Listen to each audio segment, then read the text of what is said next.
The Dark Tower by Stephen King. The man in black fled across the desert, and the gunslinger followed. Go then. There are other worlds than these. Death, but not for you, gunslinger. It's time we had our own palaver, I think, and it's going to take a while. And yet, dauntless, the slug horn to my lips I set, and blew. Child Roland, to the Dark Tower came. We are content, one from many. Let the palaver begin.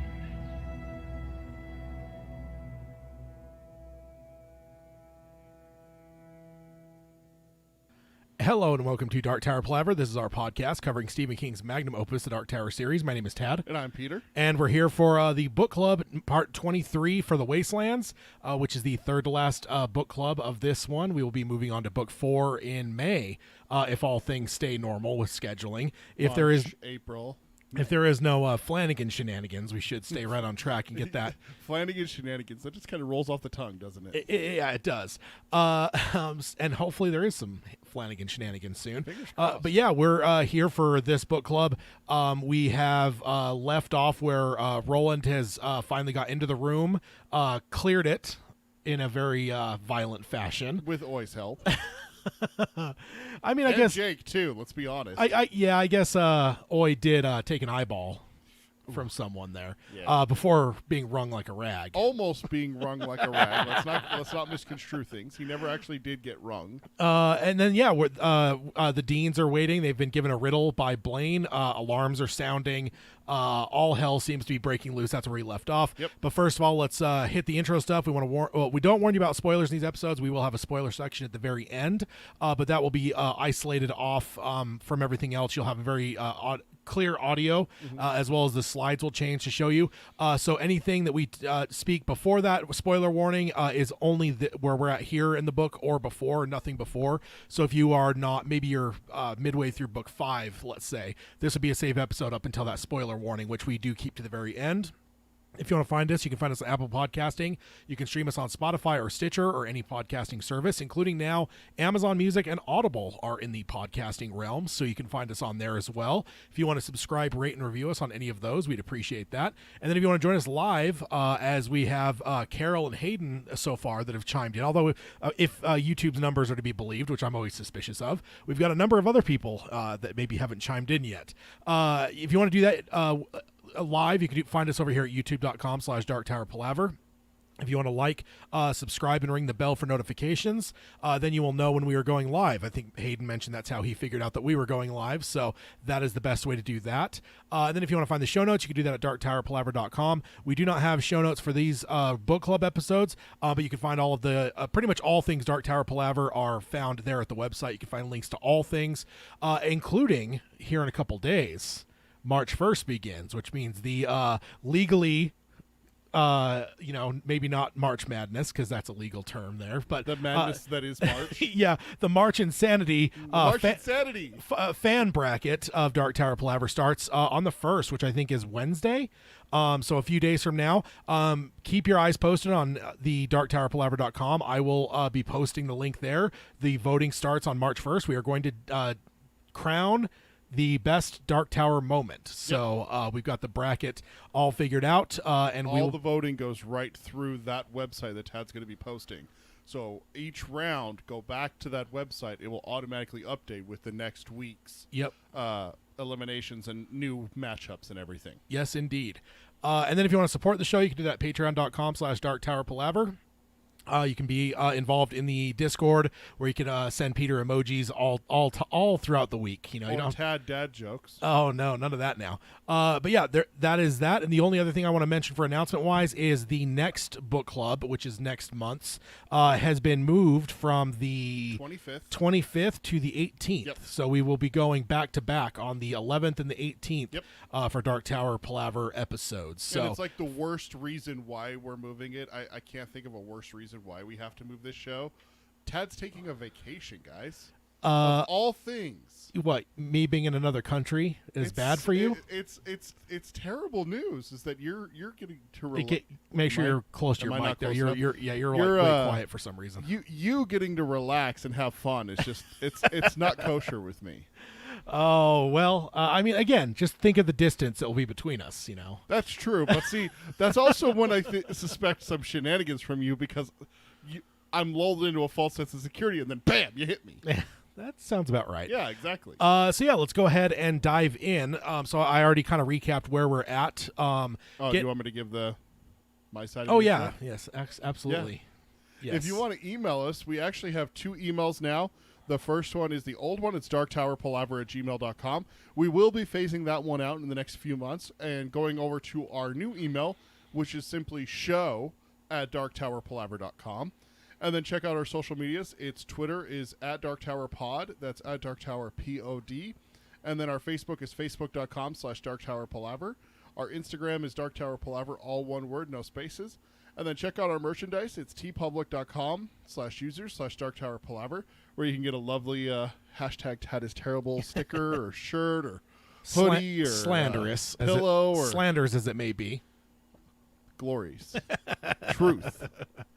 Oh, I don't think so. You're all about truth, too. Truth, justice, the American way. Yeah. Hey, don't be throwing his words at me, sir. All right. So, yeah, we already kind of recapped where we're at. So we are currently, tail of the tape-wise, we are in technically of the overall series, book 3. But inside of this book, it's split into 2 books. This one is book 2, titled Lud, with the subtitle A Heap of Broken Images. That we are currently in chapter 5. We'll be closing out chapter 5 in this episode, which is titled Bridge and City.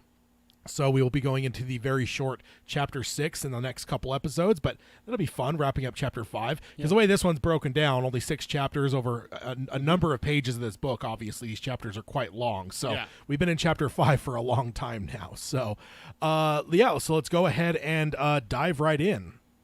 So I've got the subchapter 38, which is where we're starting off here. And so starting off here, Jake ended up with no clear memory of the time that followed, which is probably a mercy, it says. It then mentions that he had left our world a year before Jonestown, but he was familiar with the death march of the lemmings, and that is what was happening in the land of the Greys. And it's funny because you mentioned last time how you kind of maybe thought that the first time through that the Greys may have been a very limited group. Right, that. But now that we're actually moving through here, seeing like quite a few hundreds, thousands potentially of Greys. And it says the land of the Greys was very much like that, the lemmings.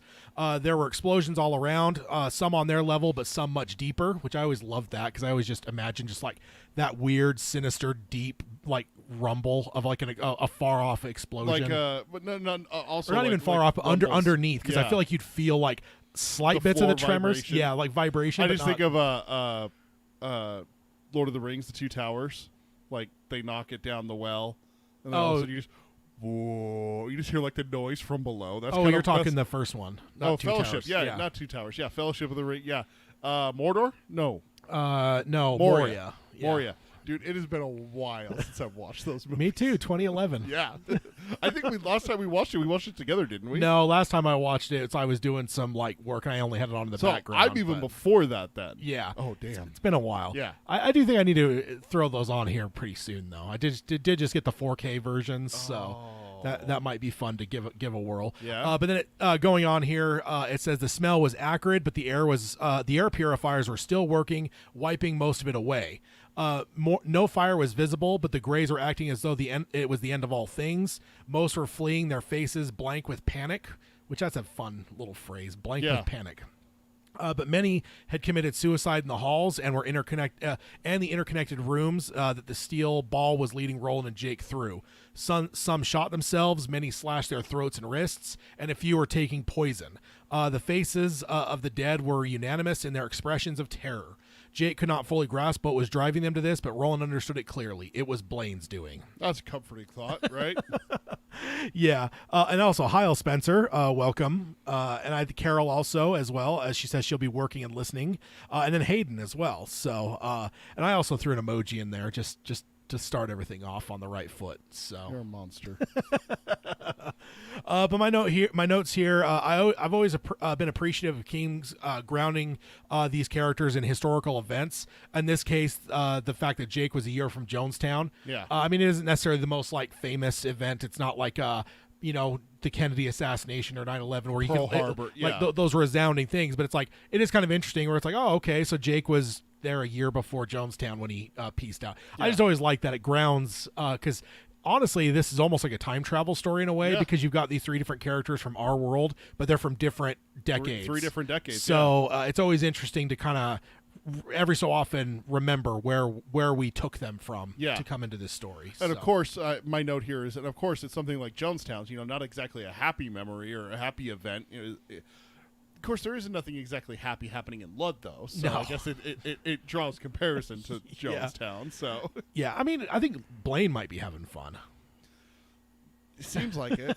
So far from what we've seen, it sure seems like he's having fun, doing impressions and cracking jokes and whatnot. Yeah, and I mean, he's offering a barbecue. And also, my next note here, what an absolute chaotic scene this is. It almost feels like a gory as fuck fever dream. Doesn't it? Like it just to me, I just like as I'm imagining it, it's like it doesn't even feel like I think we're seeing it from Jake's perspective, and it feels like he's kind of maybe waving in and out with his all of his abuses that he's been at the hands of Gasher. So well, not just Gasher, but also TikTok man as well. But mostly Gasher. TikTok was pretty brutal with him too. I mean, at the end there, TikTok was killing him. So let's not slight the attempted murder. But if we're going to count up the old bruises and contusions, I think that Gasher probably has a lot more there.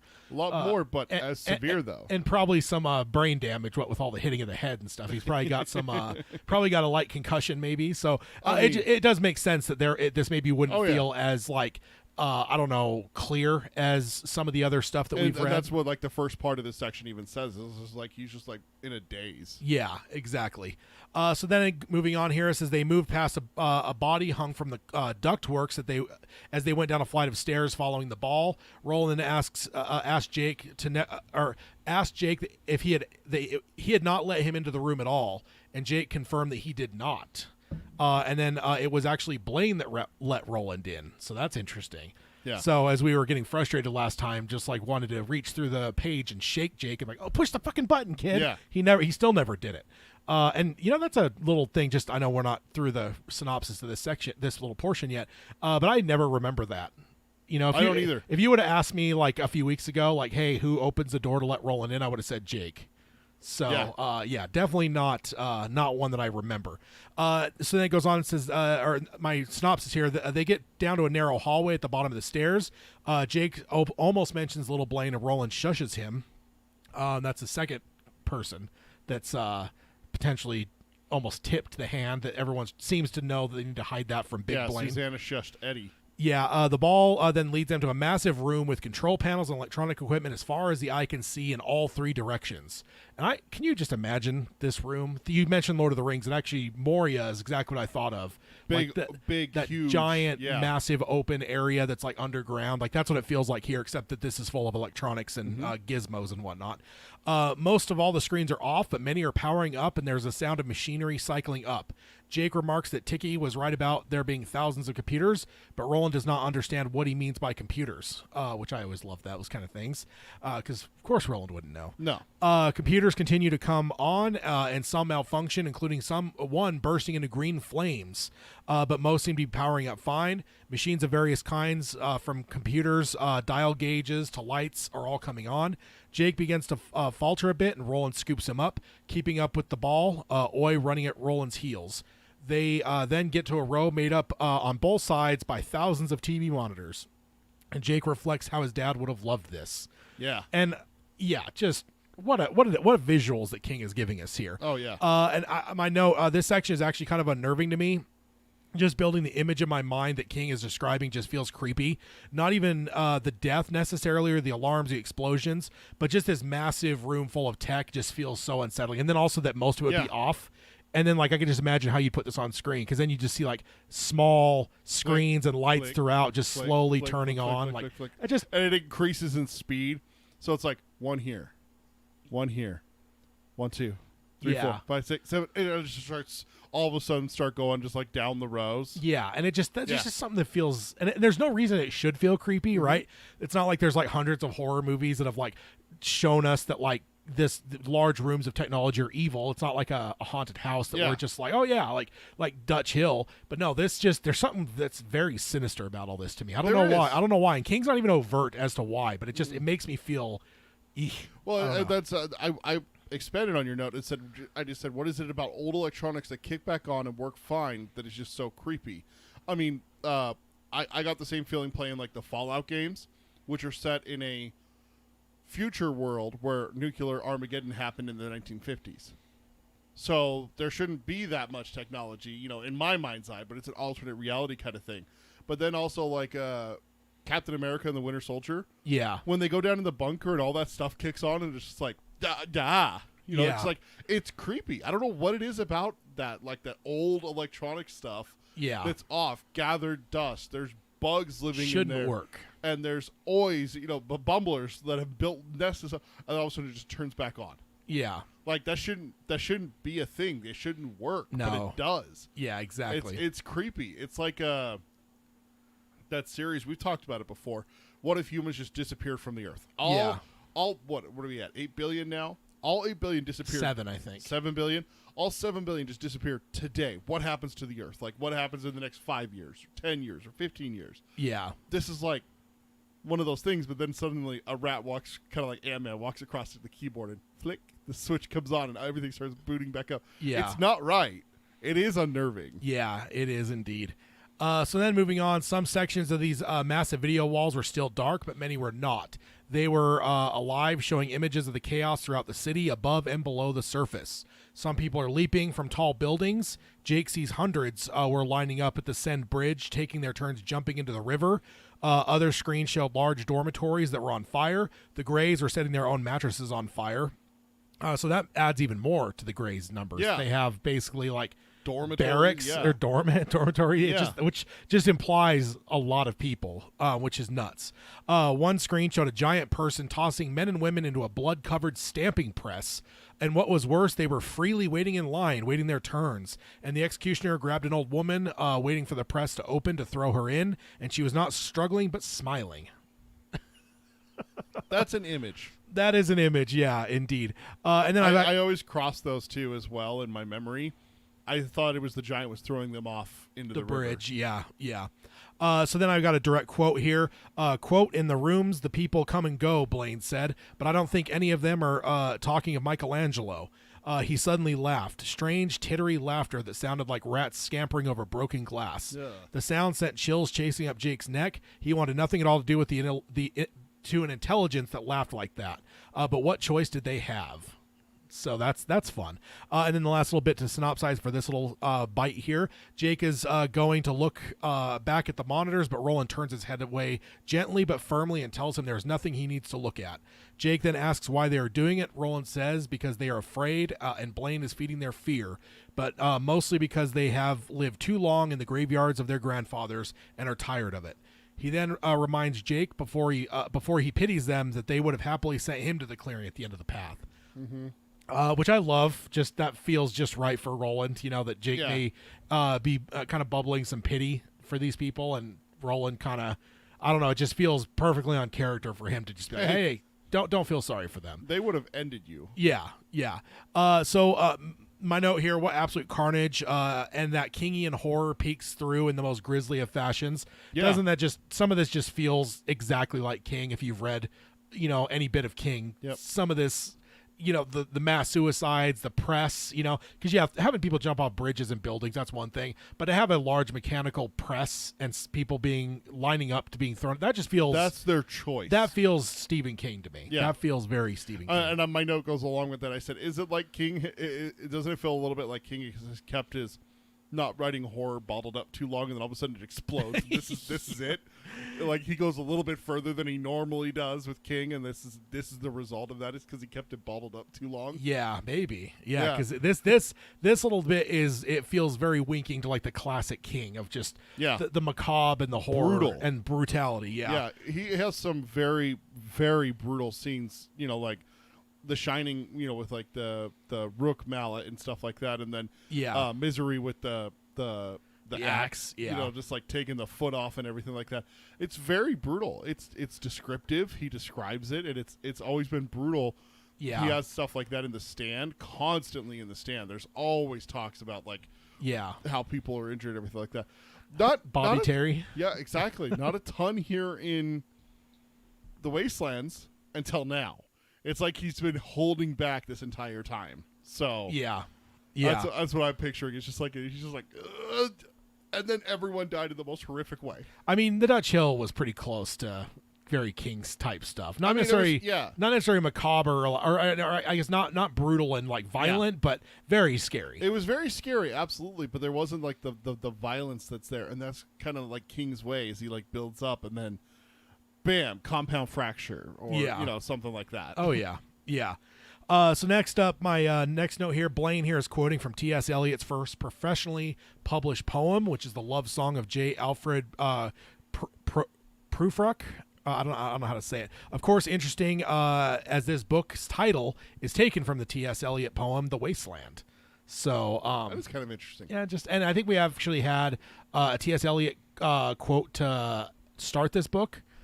King always gives those quotes at the beginning of books. I think there was a T.S. Eliot quote at the very beginning. That's a long, long time ago now. What would that have been? A year or so ago? 2 years ago? Something like that. For book club wise, since the last time we actually since we were there. Also, I do like Roland protecting Jake's innocence here. He gave him no such protection in the first book. Mm-hmm. Perhaps some evolution of our gunslinger. Because, I mean, just tell me one time that he even, gave Jake the benefit of the doubt as a kid in the first book. Yeah, where he wasn't, brutally honest or 100% honest. There was no hiding anything from him. Yeah, there wasn't like a close your eyes, these, slow mutants are coming. No, it was just... Jake may as well have been a 25-year-old in terms of how Roland is treating him. So the fact that he's actually protecting Jake's innocence, that's a notable thing. Yeah, notable because Roland, it's not his style. His style. Absolutely not. Up to this point. So going on here, the ball zipped around a corner, leaving the walls of monitors behind. There was a ribbon of some synthetic stuff on the floor. It looked like tar between two strips of chrome. This path going to the horizon of the room, what kind of room has a horizon? Ultimately, it is a conveyor belt, maybe a mix of a treadmill and a moving sidewalk. The ball moves in a way that seems to be coaxing them onto the belt. Roland moved parallel with it, matching its speed, and then jumped on. Gunslinger, Boy, and Bumbler are carried rapidly across his underground plane. Another phrasing there. Underground plane just shows a size that's hard to imagine. Where the machines are waking up. The strip took them through an area filled with seemingly endless rows of filing cabinets. They were dark but not dead, as there was a hum coming from them. Jake sees cracks in them with yellow light coming out of them. He thinks again, Tiki saying that there may have been hundreds of thousands of those ever-fucking dipolar computers under the city, and he wanted them. He thought that Tiki would be getting what he is getting what he wants as they are waking up, but he expects that if TikTok were still here to see it, he may change his mind. He then remembers that TikTok's great-grandfather is one who got into a plane from another world and took off. And maybe with that blood in his veins, maybe he actually would have been happy instead of afraid at this turn of events. He then thanked God that Tiki wasn't alive to see it. Roland, looking at the many boxes, speculated that they were traveling through the mind of Blaine. Jake says that Blaine the brain is a hell of a pain, and Roland agrees. Jake then asks Roland if they are going to come out where he thinks, and Roland confirms that if they are following the path of the beam, they will come out in the cradle. Jake then thanks Roland for coming back for him, and Roland nods, putting his arm around him. Further ahead, a massive engine rumbles to life, and orange light floods them, and Jake sees that the belt stops. Where the belt stops, there's an escalator leading up to that orange light. So yeah, just again, the visuals of all this is insane. Yeah. My first note here, as we leave this hall of monitors and the horrors shown, it makes me wonder, did Blaine really have to lead them this direction, around through this hall, or did he do it maliciously? I mean, it goes right to the escalator, so I don't know. But in a room this size, you can't tell me they couldn't have gone around this hall and got to this exact same conveyor belt. It feels like maybe this is Blaine specifically kind exposing, of enjoying it a little bit. Exactly. And I've never thought about that until actually doing the prep for this show. But while I was doing the prep, I was like, wait a minute. As big as this room is being described, like you're telling me there wasn't a way to go around without seeing these fucking screens? Come on now. Yeah. Fucking Blaine. Knowing that Jake is there too, I don't know. Just very malicious of Blaine, that nasty old Blaine. Yeah. And then Jake thinking about TikTok, how he would have been happier the more people who killed themselves is a haunting thought, especially since it's doubly bad because, like it's one thing if Eddie or Susanna or Roland thinks something like that. We're talking about like an 11-year-old kid thinking this. Again, this is something that has happened throughout this ordeal with Gasher and TikTok where it's like, God, that's a dark thought for a kid to have. Here's just a further one where he's just like, oh man, TikTok would not have liked this. Actually, knowing him and his grandfather and what blood runs with him, yeah, he probably would have been happy that thousands of people are committing suicide. Yeah. So you took that as like a kind of like an evil or malicious. See, I took that as like a bravery thing that he's seeing from TikTok. The TikTok would have been afraid, but then he second guesses because like his great grandfather is one that had no fear to get into that plane and go. So I guess that's how I interpreted it different. I interpreted it more as like, the ballsiness of his grandfather, if that blood runs through his veins. So maybe he wouldn't have been afraid of what was happening. No, but he wouldn't have been afraid of the computers. But specifically he calls out, Jake does, that TikTok would have been happy that people were committing suicide. Yeah. That's the dark thought that I'm talking about. Okay, yeah. I agree with you. Yes. TikTok's ancestor played a part in Jake realizing, he probably wouldn't be scared. Yeah. He actually, now instead of just saying he wouldn't be scared, period, that's the end of the thought, his thought continues, and this is where I say it goes into a dark alleyway that a 11-year-old brain should not go to. He's like, he'd probably be happy that all these people are killing themselves. Yeah. That's not something that an 11-year-old should be thinking about, you know? That's what I'm saying here is that's a dark place for Jake's mind to go is that he's probably enjoying all this mass suicide. Yeah, indeed. I love Roland matching the speed of the belt. It felt very old-timey Western with someone pacing a train and then jumping on. Yeah. Because, we've all experienced, moving sidewalks and stuff. Usually there's, guardrails and stuff that you couldn't go on them sideways. Yeah. But if you could, do you think anyone wouldn't just immediately get on and match pace with it? But Roland, he's not familiar with this technology. He's so, for him, he's just, pacing it exactly right and then jumping on. I don't know. Yeah. And then there's a lot going on here, but I really could have used a few sentences of how Oi responded to that belt. Right. Because, I just love that kind of stuff. Animals and technology just generally don't jive. I could have used a couple sentences there to tell me, how does the old Billy Bumbler there? Oi ran alongside barking and then finally jumped on himself to not be left behind. Yeah, it's something. Or Jake called out to him or something, something. Something, yeah. Yeah. And I know there's a lot going on, so I'm not going to hold it against him. But there was part of me that kind of wondered, man, what does old Oi think of this moving conveyor moving here? Ground, basically. Yeah, exactly, moving ground. Yeah. We see Roland reacting very to me. He's like, what the? Yeah, indeed. Yep. But yeah, a lot of chaos here as we're closing out subchapter 38. So, what do you got for starting into 39 here? And also, hi, Mark. Yeah. Welcome to the show here. And yeah, I think we're doing well. I can't speak for Peter, but doing good. Yeah. Doing really well. We got a shitload of snow here, and we got a ton of snow. We got 2 feet. Most snow we've had here in a long time. And it all dropped within a 24-hour period. Yeah, so. in one go. Probably since I was a kid, it's the most snow we've ever seen. So outside of that, though, doing fine. Yeah, it was really fun yesterday throwing my kid into the snow. Picked her up from school, walked around, and just... Very Jack Torrance weather right now. Yeah, freezing in the maze and everything in like Salt that. Lake, yeah, indeed. So starting subchapter 39, we're back with Eddie and Susanna. They hear some heavy motors starting up beneath them, and a wide strip of the marble floor pulls back. Eddie quickly moves Susanna back out of the way of the opening, which continues to get bigger and bigger. Eddie's watching the floor beneath several pillars disappeared, but they didn't fall. They seemed to float on nothing. And I had to stop there and make a note. Dude, how did I've missed that every single read through. The pillars, so they have the pillars standing around. They're not connected to the roof. It says that before. I went back and looked. I missed this part every time reading it. These are just pillars that are just standing, and the floor goes away from them, and they're left floating. What is that? Witchcraft. Like that's crazy to think about. Like that's unreal technology. Like, is it being held up by a force field or what, and everything like that. So I just had to stop and make a note. Did you ever catch that? No. This is one of the reasons why I love the book clubs. Like getting down deep like this and doing like deep reads of like certain subchapters. Yeah. And everything. Like, yeah, it specifically calls out that the floor fell away from these columns. Eddie expects them to fall, but they don't fall, and they appear to just float there. Yeah.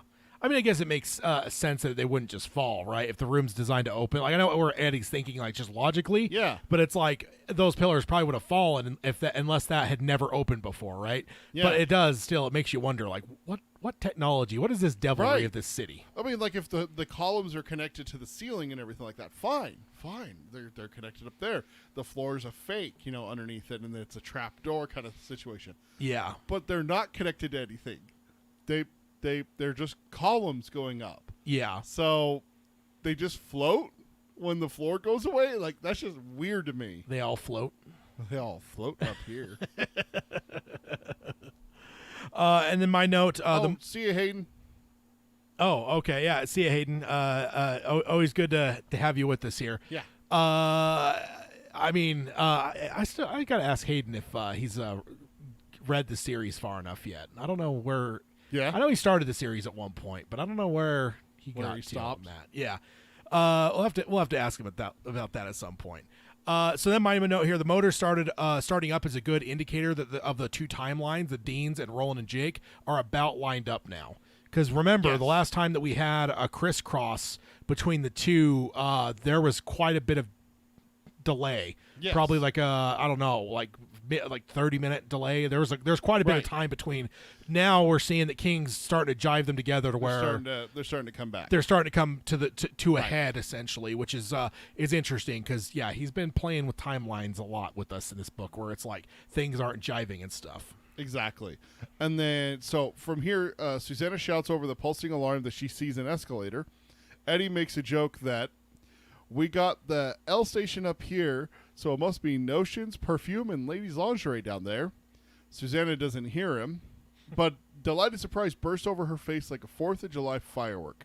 I had to write that down because this delight over someone's face is a 4th of July firework. That's a beautiful line, really, when you think about it. Yeah. Just well done by King. She cries that she can see both of them. The machinery that was opening the hole stops with a thump.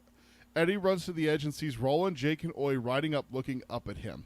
He can see that Jake is bruised and bloody, but clearly alive. Eddie starts jumping up and down, waving his hands over his head. They look up and wave. Jake is grinning, and Eddie thinks long, tall, and ugly looked as if he might break down and crack a smile before long. So that just shows you, again, character development for, like, Roland. That's why I took the exact quote for that part. Yeah. Roland, about to crack a smile? Just by seeing Eddie? Yeah, What? I mean, wonders will never cease. I know, apparently, right? here. I mean, yeah. I mean, we haven't really seen Roland do much smiling. No. Not much. Not much. Susanna calls to Eddie that she needs help. A fold of her deerskin trousers has gotten caught in the break of her chair. She was laughing and weeping all at the same time. Eddie picks her up so violently they knock over the chair. Eddie starts dancing her around in a circle as she clings to his neck and waves with the other, calling for them to get up there. They arrive at the top, and Susanna immediately embraces Jake and asks what happened to him, saying that he looks like he got ran over by a bulldozer. Roland says it was mostly Gasher, so there's your point. Yeah. I mean, in my own words here, that Roland says it was mostly Gasher. I mean, TikTok, of course, had his chance, but Gasher had a long time to beat on Jake. Yes. So, and my note here says, no, Susanna, something much worse happened than Gasher happened. Cy King happened. Yeah. Yeah. God. When it comes to Jake, that's unfortunately the truth. If Jake ever finds out about Cy King, he should run the other way. Just go. Yeah, indeed. I remember wondering how the hell Roland is going to be able to get back to the surface with all the booby traps sprung, like back when we were still in the room before engaging with Blaine. The fountain and all that stuff. Yeah, definitely did not foresee Blaine helping. Honestly, like I don't think until it started happening, I don't think I ever really considered that Blaine was outside of just the train. So the idea that he was able to like see, hear, communicate, throughout the city was kind of a revelation. But I remember being slightly upset as the that whole battle went down, because I was just like, dude, how the fuck are they gonna get back to the Deans? He tripped all those booby traps, like right? Not to, I don't know, just. I always thought that Roland and Jake were gonna have to fight their way through the city, and I thought that maybe that's the reason why we had the timelines off a little bit. Is because it doesn't make sense, because Eddie and Suzanne are just going to be sitting there the entire time that they're fighting their way through the city. Yeah. Man, I was dreading that, because that seemed like that was going to be a hell of a fight with what we were finding out about Ludd. Yeah. There's suicidal people. There's people committing human sacrifice. There's these people underneath the city that are, trying to get computers on. And so they want Jake because they think he has the knowledge of it. So it's going to be a fight the whole way. But then, nope, little floaty ball helps him out. Yeah. Yeah. So... this is where I got really scared. The first time them being reunited. Jake survives everything he went through, while Roland was able to save him with Oi's help, and they all survived. Eddie and Susanna survived the Pubes attack and got inside the cradle. Then, just as they're reunited, bam, one of them gets killed. That's what I was thinking was going to happen. It just seemed like something King would do to us, is that, oh, it's a happy reunion. Oh, yeah, sniped. Yeah. I mean, that does sound about right for King. Right? Doesn't it? It just seems like that's what's going to happen, is like they're all reunited, and then Blaine's like, good. Now let me set an example of what happens when you guys piss me off. Yeah. Bam. There goes one of them. Oi probably would get be some one. lightning teeth. I hate it. Oh man. Yeah, and then let's see. My note is it really doesn't seem like all that long ago that they were on the other side of Jake's drawing, and here we are again with some relief after some terrible shit befell them all. And we were worried if they might ever get reunited. It just feels like it wasn't all that long ago that they had just got together as a group. Yeah, and then almost as quickly they were separated. And we spent a lot of time now with them separated. It's like now we're reuniting it. It just feels kind of like that sigh of relief at the end of the drawing is what I'm feeling here. And it's like, it feels like it wasn't that long ago I was having this feeling already. Why are we doing this again? How did we get here already where, we have to reunite all these guys? How did we let this happen? We're smarter than this. Yeah, exactly. No, it's because, Oi, on that bridge. Stop it. Letting Gasher get the drop on him. Stop it. Don't blame this on that innocent bumbler.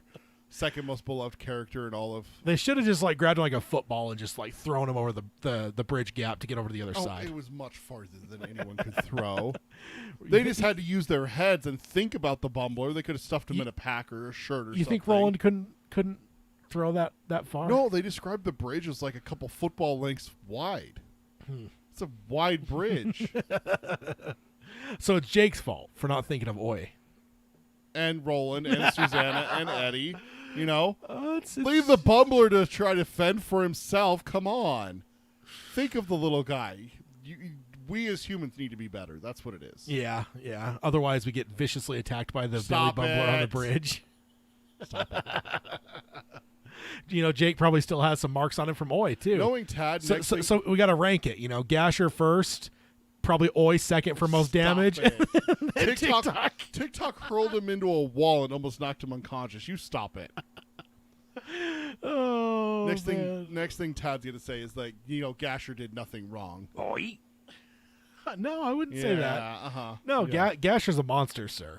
Sure. He is. For now, we'll give it time because we know how you you like those monsters. He's gone now, sir. He's dead and buried. Maybe not buried yet, but the way this city's going, he'll probably be buried before too long. Feels like the whole city's about to collapse at this point. I know, right? Like, are you expecting it just to? If you saw the city collapse, would you expect it to go in on itself, or would you expect like an explosion to rip it apart? It just falls in. Yeah, just they got all these tunnels underneath it, exactly. Right? Like it would just make sense that it would fall in, and then you get the dramatic running away from the falling city shot of Roland and Oi and Eddie and Susanna.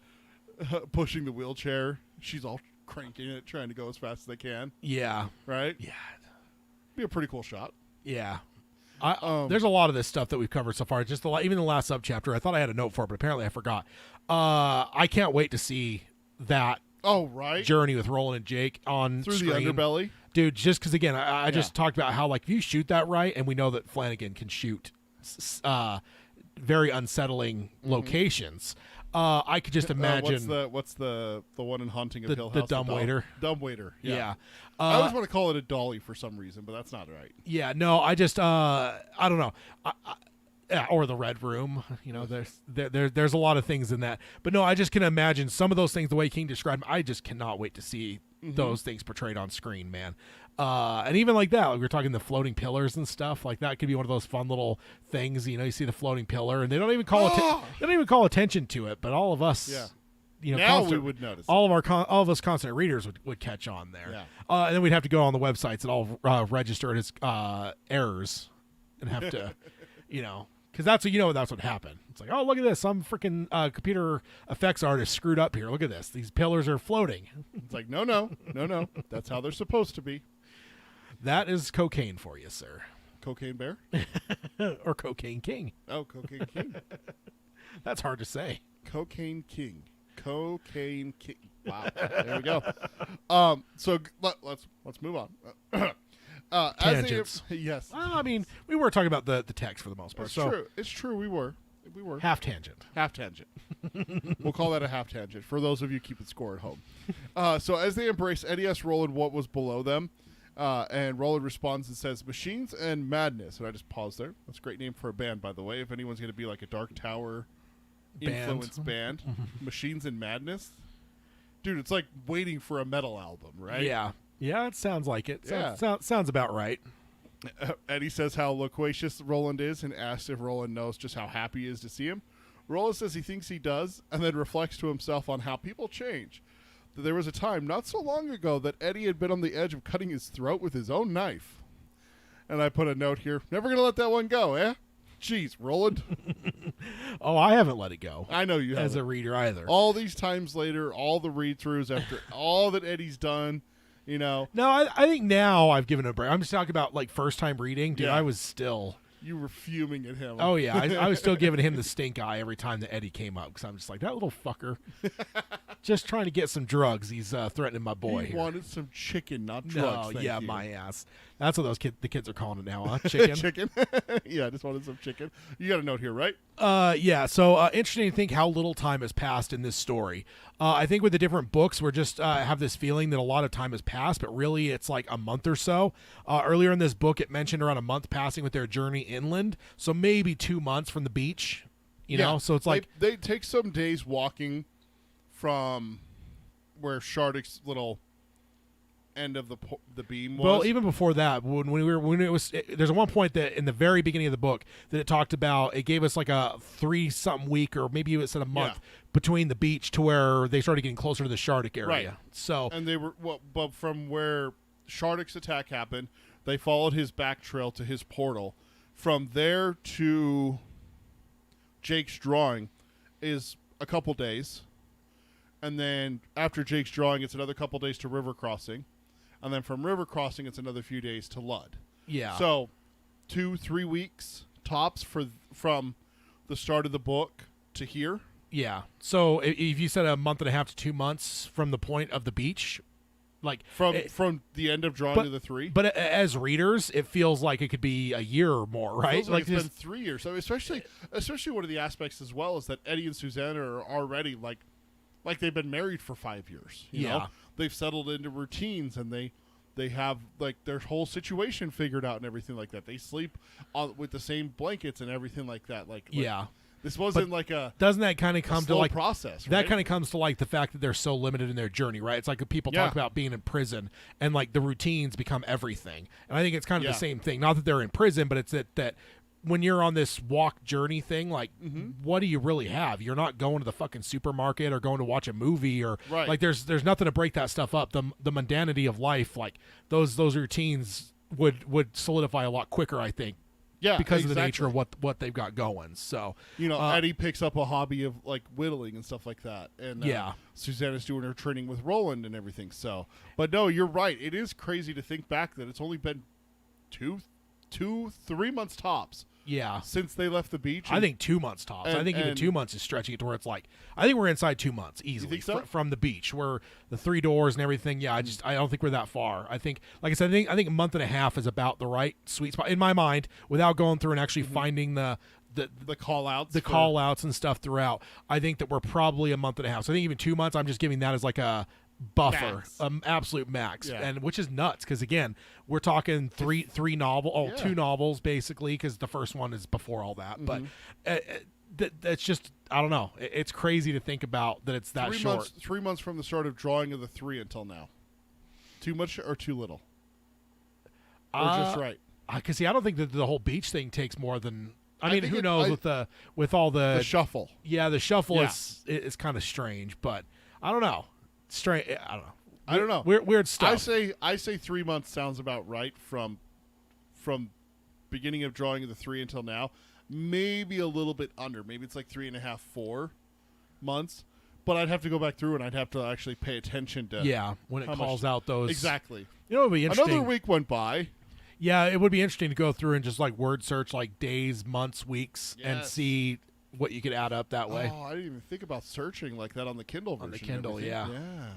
Indeed. Wouldn't be too hard. I mean, the palaver, there's a lot of ambiguity there in terms of how much time passes after the palaver ends and Roland wakes up. So we don't know about that.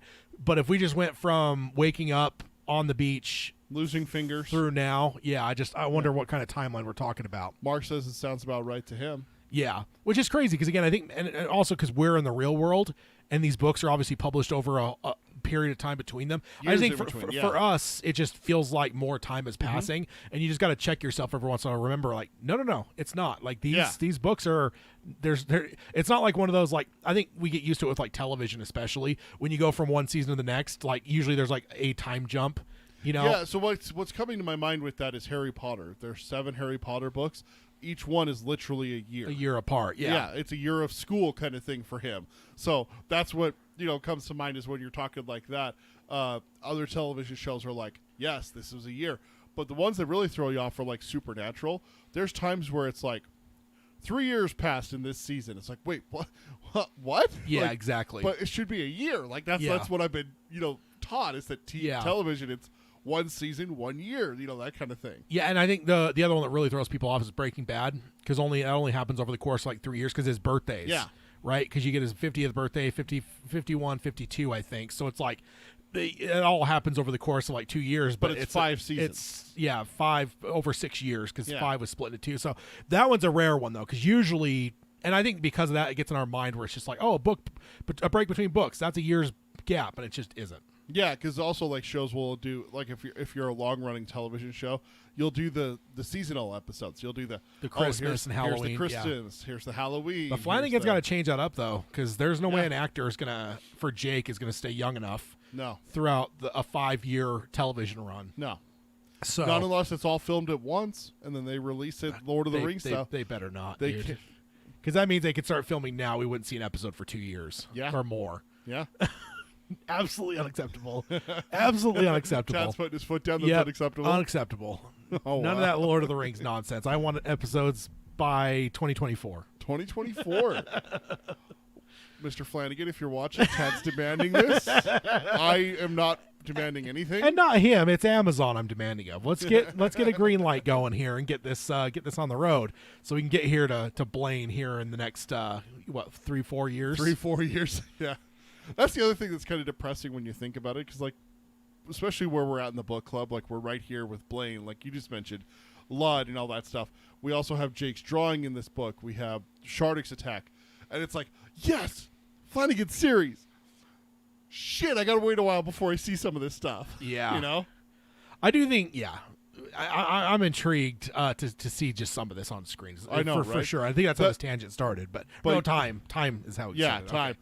But the rooms under Ludd are creeping up my list of things I want to see. Yeah. You put that thought into my mind, and now I just can't get it out. Like, when I was doing my homework for this, I read your note about that, and I'm just like, oh, shit. Another thing, a couple years ago, somebody mentioned the areas that this replicates Lord of the Rings. And this might be another one. Does this not match, like, the Mines of Moria? Right. like in terms of scale, size, like having a horizon of the room, like that feels like that big open area of the Mines of Moria. So maybe not as overt as, you know, a riddle craving monster, but I think this might add to that list of Lord of the Rings echoes in this series. Is just the under part of Lud. It makes sense. I mean, we all know that King set out to write this as his Lord of the Rings, you know, his journey thing. Also, I mean, that's an obvious one there. It's a journey from, we need to go from here to there. Yeah.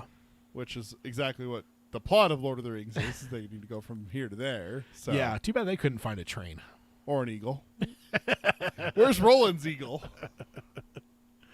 Oh, it's a hawk, sir, not an eagle for him. Falcon. All right. Was it David the Hawk? Or was he a hawk. falcon? Hawk. He was a hawk, okay. Yeah. You're just thinking falcon because, like, falconry. Falconry is the art of using a bird to hunt. Yeah. Okay. Anyways. I'm going to do it with a crow, though.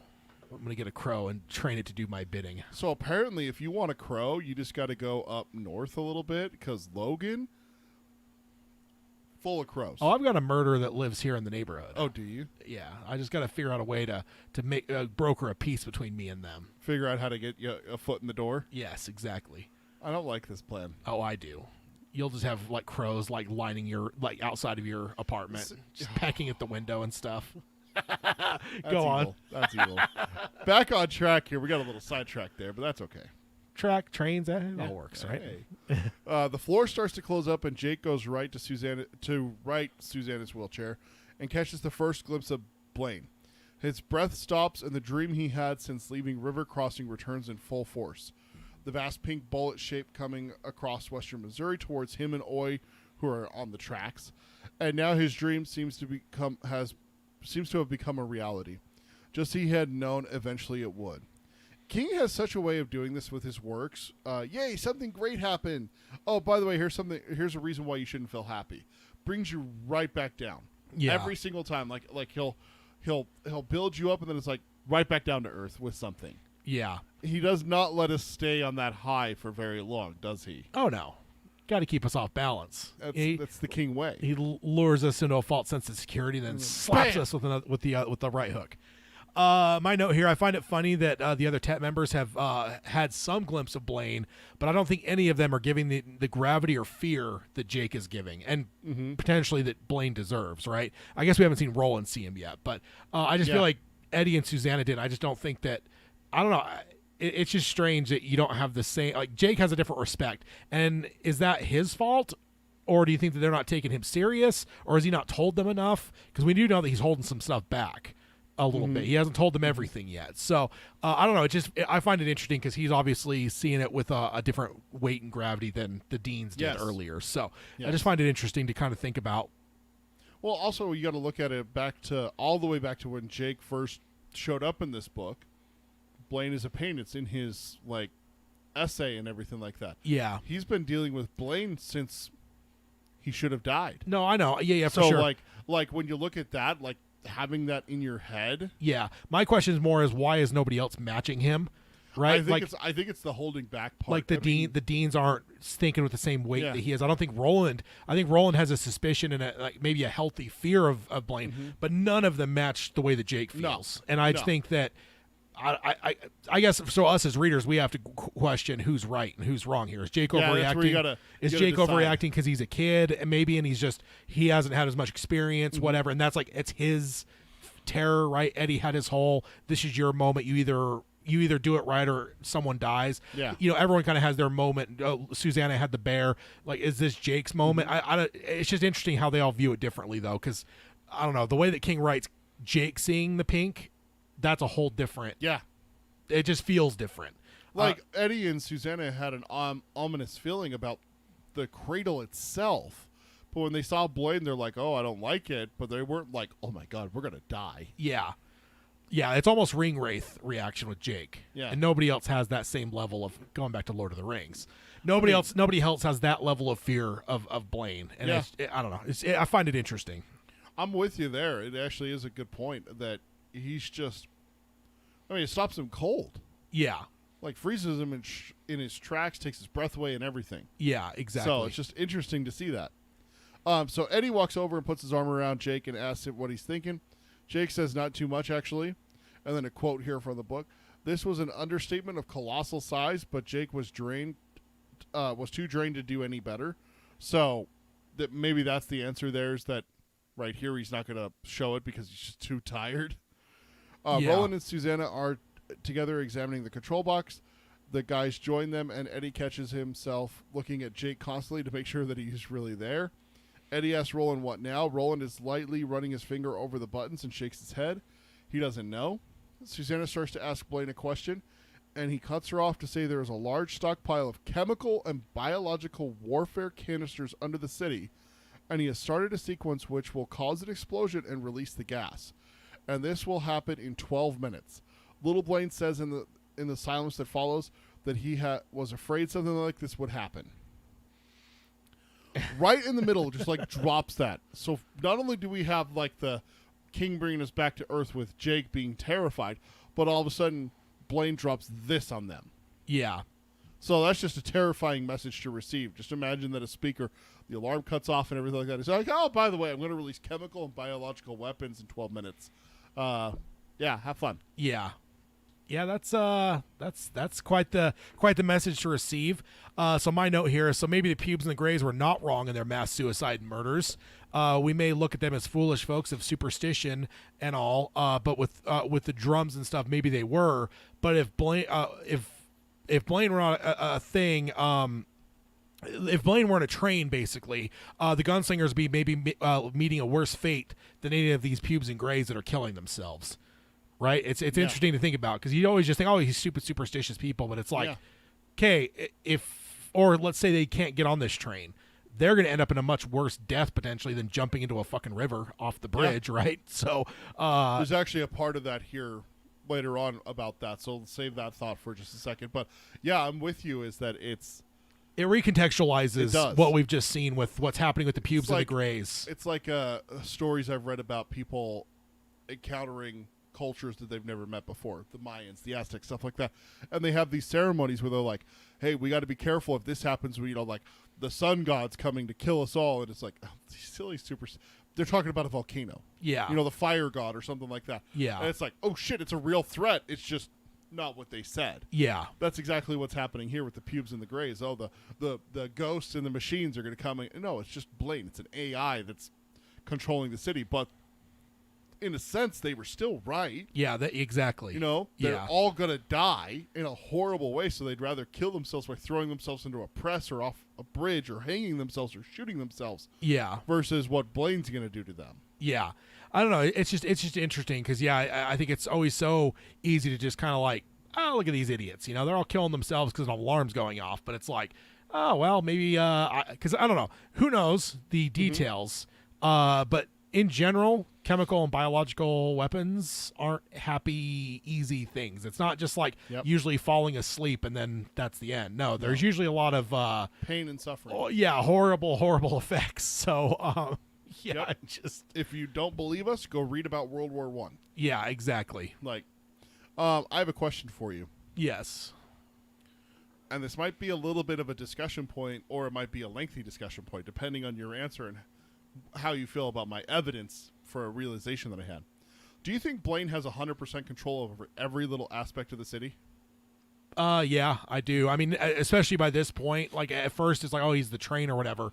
But I mentioned it earlier. Once he shows up and he's like hearing, seeing, and engaging with Roland and Jake down there with the Greys, it's his city. He's whether he was meant to be or whether he's like kind of like digitally invaded the rest of the control centers of the rest of the cities. I feel like there's maybe a maliciousness to him. So you're saying 100% Blaine controls every aspect of the city. He has control over every little system in the city. I don't know enough about the city, but I would say anything that's like tied into like the main frame of the city, I would say he has. We haven't had any evidence otherwise, right? Exactly. Except I think King does give us a little bit of an evidence here that he doesn't have full control over one aspect of it. It doesn't say that he's going to release the gas. He's not going to open the canisters and just release it. Yeah. He's not going to set up a bomb to it. Specifically, it says that he will cause an explosion, and that explosion will release the gas. So what I'm picturing from that statement, and you tell me if I'm crazy or if I'm thinking too deep into this. We got the canisters here. Maybe they're not for... Well, maybe the canisters don't have release valves. Maybe they're stuff, not right? for chemical weapons. Yeah. They're not designed to be chemical bombs and stuff like that. So he has to finagle something to make it explode and penetrate the canisters, which releases the gas. Yeah. So... Here's an alternate for you, though. Okay. Aerosol burst. If there's an explosion, it's going to spread it a lot further. If it were just open the valves, how long does it take for those gases to permeate the whole city? Right. If you explode it, though... So he's doing it by choice because it gets out faster. It's gonna, you're essentially gonna blanket the city in a matter of minutes. Sure. I mean, that's the danger, right? That's why people always talk about like the cloudburst in Arkham Knight kind of thing. Yeah. Get the toxin out fast, spread it fast, instead of a slow leak. Slowly affects, and people then can run away from it. Yeah, then it's going to slowly kind of move its Okay. way out and stuff. So that is another potential alternative. Is that Okay. that's why he would use explosives. I just thought it was so interesting that King wrote that in a particular way. Like it literally says that he's going to cause an explosion, that then that explosion will make it so that the gas is released. So to me, it almost made it seem like he doesn't have control over every aspect of the city. So I was just wondering, because I've always thought that. Yeah. I've always thought Blaine had control over every little thing. I mean, hell, he makes an oven set a guy on fire. Yeah. In Because he interrupted. the last book club. He was very rude and interrupted. He was very rude and interrupted, and Blaine opened an oven door Yeah. and set him on fire. But I guess That just gives you like... Here's the other thing about it too, when it comes to like just releasing the gas, and maybe Yeah. that's not under Blaine's purview, is by design would those be like receptacles that are meant to open on the city, right? Because like if they were like if the people that built Lud designed it to be like the absolute ruler of Lud wants the ability to fucking wipe his whole city out like Game of Thrones, then I think Blaine would just be able to like fucking hit a button and then like Flip a switch, every freaking house starts to shoot it out of its HVAC systems and stuff. But Yeah. I just don't think that the city was probably designed that way. The gas is used for something else. The gas is for something else, whether it's like It's to be like, stockpiled for potentially be put into like weapons to be used against outside invaders, or not even used for weapons. No, it could be- We understand yeah. that there's gases that For are power. toxic to humans. Chlorine gas is Yeah. toxic to humans and stuff like that, but it's used for things. There's like uses like I'm trying to think of the right word, like not manufacturing, but yeah, like not like yeah. yeah, I'm blanking on the word, but yeah, ultimately like for normal. I mean, it could be for heat, for power, for energy, Right, exactly. For conveyance. I mean, there's all kinds of Yeah. different reasons for like legitimate non-warlike reasons. We have for the these things. potential to make chlorine gas in our homes. Yeah. If you mix two chemicals, I can't remember what the two are. Isn't it bleach and ammonia? That's what it is. Yeah, Literally watched King of the Hill. Yeah, literally watched a Instagram reel about it the other day. That this couple was locked in their bedroom because someone mixed ammonia and bleach to clean the kitchen, and the person reacting to it is like, no, you get out of that house. Like Yeah. that's the shit that will kill you in Yeah. like seconds. And I'm like, oh god. And then this is the homework that we do. I literally watched that reel last night going Yeah. to bed, and so I'm just like, oh man, what if he doesn't? What if that's what it is? Maybe the explosion causes two chemicals to mix, and he makes chlorine gas and stuff like that. Yeah. So that's just where like part of me is like, does he have full control of the city? I know he has a lot. I mean, Yeah. we just talked about the oven. He has a lot, Yeah, but does he have full control? It makes you wonder. yeah. It is interesting. I think he's got plenty of control. He's got a lot of control. Let's be perfectly honest. He's got enough control to wipe out the quartet without even thinking about it. Yeah, exactly. But now I have to mention tangentially. Yeah. The reason I know that. In King of the Hill, there's an episode, or Peggy starts to write for the paper. She has like a musings column. Okay. And she starts to run out of shit to say. So she starts like whatever. And there's one point she's in the kitchen and she's just like ammonia and bleach. She's like, oh, the cleaning power of these two things. Let's combine them. And she puts that in the paper and tells people that the best way to clean like your kitchen is to mix these two things. That's terrible. She really does? Yeah, because she doesn't know that. Oh. So I'll always remember those two because of that episode. Public service announcement. Don't mix ammonia and bleach. Yeah. Just don't. No. It's not safe for you. No, not at all. Okay. Back on track. Yes. So, Blaine, just to summarize a little bit with all of the tangents and everything like that, Blaine just announced that he's going to cause an explosion and release the gas in 12 minutes. Eddie asks why he would do that, and Blaine says he can't nuke the city and take them where they wanted to go because that would destroy him. So pause. Yeah. Let's pause there for a second. Which proves Roland's correct. They were going through Blaine's mind, basically. They were going through Blaine's mind because he's saying that he would be destroyed as well. Yeah. If the city itself is destroyed. Not to mention the EMP nature of EMPs of nukes would wipe out probably everything that's Blaine, right? Yep. But also, let's just pause and think about that for a moment. We're talking about him not having chemical and biological weapons, but he has access to nukes. Yeah. That's a happy thought, isn't it? Yeah, because he says he doesn't want to nuke the city, but he doesn't say that he can't. Yeah. I don't have the access to the nuclear armament codes. He doesn't say that. No. He says, I don't want to nuke the city because then I go too. Yeah. Which is, that's not a happy thought. Very unsettling. Right? I seriously paused right there writing that note and about the, and I literally, guys, here's how I put the note. Question for Tad and light discussion point. Do you think Blaine is in total control of the city? ? I didn't want to give away what I was thinking to Tad by explaining out my whole thought process there. And then my next part is literally I started reading again after giving that some deep thought and coming up with like my arguments and what I wanted to say to you and everything. And then literally the next line is about him. Well, I don't want to nuke the city. I can, but I don't want to. Yeah. Like, oh fuck, this dude really does have like full control, doesn't he? Oh yeah. I think that's where your thought process is that the chemicals weren't for that. They don't have a quick release valve. Yeah. So his best option is to cause an explosion and, whoa. Yeah. Release the chemicals. Which he can probably do easily. So, Eddie says that there are thousands of people in the city and he's going to kill them. Blaine basically just says, yeah, duh. Of course I'm going to. And Susanna asks him why. And Blaine's response is so chilling. I took it down. It's in all caps, so he's shouting because Blaine's very loud in this section. I don't think Blaine whispers. I don't think so. Little Blaine does, but not Big Blaine. Yeah. And so I'm not going to yell, but remember that this is yelled in the book.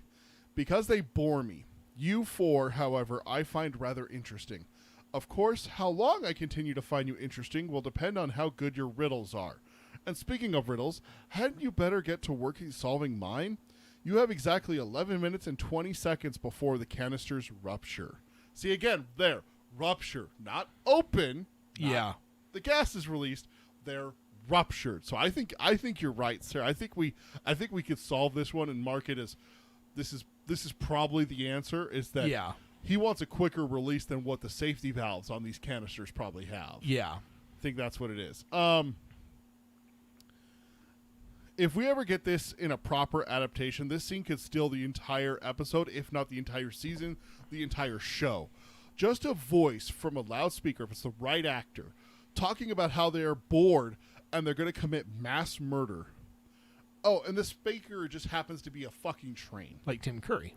Or Mark Hamill. Or someone like that. There are many, many talented actors who could do the voice of something as crazy. Hell, you know what? Honestly, Bryan Cranston would be a fucking killer Blaine. Yeah. His voice, imagine his voice with Blaine, where it's all high and fluffy and happy and Malcolm in the Middle-esque, and then all of a sudden it goes Heisenberg and I am the one who knocks. You know, it's like, but but dude, just we were talking about adaptation earlier, and I had to bite my tongue because I wanted to wait till we got to this part. But as chilling as the computers and everything like that are, having him talk here about biological and chemical weapons, and then starting a countdown, and then when they ask questions, I love the circling back to the time. By the way, you've wasted 40 seconds. Basically, is what he's saying. Yeah, that's dude. That would be so chilling, and with Flanagan doing it. Oh yeah. Oh, I'm getting goosebumps. like, dude, that would be so evil. Oh yeah, indeed. I can't wait to see it on screen. Right. My note here. So in a way, the fate of this city, at least partially, is the fault of the Tet. Whether it is waking Blaine up or giving him more interesting fixation, he isn't doing this if not for those things, right? Mm-mm. I think that's why Eddie is the one that's so reactionary to Blaine's statement. He wears his heart on his sleeve, and he is more emotional than pragmatic. You know, I think Roland looks at it like, hey, if we're getting a ride, well, he just said it to Jake. All these people wanted to kill us anyway, so fuck them. Yeah, exactly. And I think Eddie is very emotional. So is Jake. I mean, Jake's a child as well. I think Jake, a lot of literally, the next section here has an outburst about it. So. Yeah, I think because kids react in a way, and I think Eddie's very much like that. Not to say that he's childish, but he's got that wear your heart on your sleeve, which is the way kids are. So I think both of them would have way more of a reaction to it. But no, ultimately it comes down to it, whether it's them not waking Blaine up or not giving them more interesting thing. And it does make me wonder too, the whole killings with the god drums. Mm-hmm. If that stopped, could that wake Blaine up? Makes me wonder if even though talking about the whole superstitious nature of this city, if they stopped murdering each other, would Blaine wake up and be pissed? Because is Blaine completely unconscious? No. Because if not, like maybe he is just happy watching them kill themselves. Because they talk about the one that ends up going to the cradle, and Blaine asks him questions. So we know he's not fully dormant. Yeah. So it just makes me wonder. Again, earlier I said maybe they're not just all superstitious. Well, maybe with the god drums, but now I'm second guessing even that. Maybe the god drums, when it says they're not interesting anymore, that means they were interesting. So is his interest in them the fact that they so willing the god drums? That's what made them interesting. Before they were just the people surviving in the city, fighting with the people who were hiding under the city. Yeah, you got the pubes up top, the Greys down below, and they're fighting back and forth. That's mildly interesting. Oh, suddenly the Greys find this button that if you push this button, it starts at god drums, and everyone on the surface goes, "Oh my god, it's ghosts in the machines." Yeah. How are we going to stop them from coming back to life? Well, I did read about this thing called human sacrifice once. Oh, let's do that. Draw a name. Hey, look, it's Tad. Throw him up there and crucify him. That kind of thing. So it just, and then the Blaine's like, "Wow, that's kind of well, geez, that's just neat." Yeah, that kind of shit that he does. Yeah, he finds interesting. But after years of that, he finds that boring. Yeah, exactly. And then now he's got a new thing interesting. And again, I could see that because there is at least a slight responsibility. That's the kind of thing that Eddie's not used to having on him, right? So I think that's the other reason for his response the way that it is, because it's like Roland's Roland probably dealt with this. Yeah, Roland's probably dealt with being responsible for the deaths of a lot of people before. It's just that's the nature of his being. His profession, yeah. Eddie, though, no. Well, shit, just look back at Roland. We have an example of Roland being responsible. Exactly. Yeah. Like directly responsible. But one thing I wanted to correct with you is it's not just Eddie that has an outburst. Eddie says there's thousands of people in the city, and Susanna says don't do it. Yeah, no, and then for here, moving on to the next section, Jake tells him to stop it. He's worried about the gas reaching River Crossing. Blaine tells him they can count on measuring out their lives in coffee spoons for a few more years because the autumn storms have begun and the winds will carry the gases away from them. So my note here is, shit, he knows about River Crossing? Yeah. Oh, God. Like, that was days' walk away from Ludd. Yeah. How much does this guy know? He knows a lot. He does know a lot. Like, that's creepy to think about that. Yeah. I actually thought of the River Crossing folks as well when he started to talk about the gas, so I was relieved that they would be okay, because that was one of my first thoughts when he started mentioning gas. I'm like, oh, no. Oh, no. Yeah, exactly. So I'm with you, Jake. It's not like they can outrun it. Yeah, exactly. I'm with Jake to be worried about them a little bit. So, Blaine continues with his rhymes. He's been rhyming this whole time. I just haven't notated it. See you later, alligator. After a while, crocodile. Don't forget to write. Pause. Then says one last piece of additional input. The gas isn't painless. So there's your point you were making earlier. Blaine never tells them that it's not painless. Yeah. Jake says to take it back, and they will tell him riddles. Blaine just laughs at him. His laugh mixes with the alarm, and Susanna shouts for him to stop, which he does. Also, the alarm stops. And then a direct quote here from the book. The ensuing silence, broken only by the pounding rain, was deafening. Now the voice issuing from the speaker was very soft, thoughtful, and utterly without mercy. So this is big Blaine talking. So again, all caps. You now have 10 minutes, Blaine said. Let's see how interesting you really are. Dude. Like, I get chills every time I read this part. I got chills doing Prepped and was seriously creeped out. I just got chills again reading that. Like, I got goosebumps. I want to get a little pendant that says Blaine. No. Because I love it, man. He's awesome. Dude, he is so creepy. How can you like a genocidal maniac? Dude, really? Just, I like him for what he is. That's all, He's just, everything so far, it's the more we're learning about him, he's one of my favorite things that we've experienced so far. It's terrifying. It is terrible, but that's what's great about it, right? Yeah, humans love to be scared. It's a part of us. Yeah. But my note here is that I get creeped out every time I read this, and doing the prep this time was seriously creepy because giving what he is saying a chance to breathe, because I didn't go right into the next subchapter like I normally do. When I'm reading it or listening to it, it's okay. So end of subchapter 39, on to subchapter 40. Yeah. What happens next, kind of thing. And we're going to get into subchapter 40. It's Tad's subchapter. He's going to lead the discussion on it and everything. But it instantly takes away from what we just learned and what we heard from Blaine, because big stuff happened in it. But this is the one time that I had to just single out this subchapter and what Blaine says and what he's talking about, what he's going to do, and what his words mean, and what he's going, everything that up with him is what's going to happen. And it is a truly haunting experience when you take that subchapter and just read it by itself and think about his actions and how many people are going to die because of it. Yeah.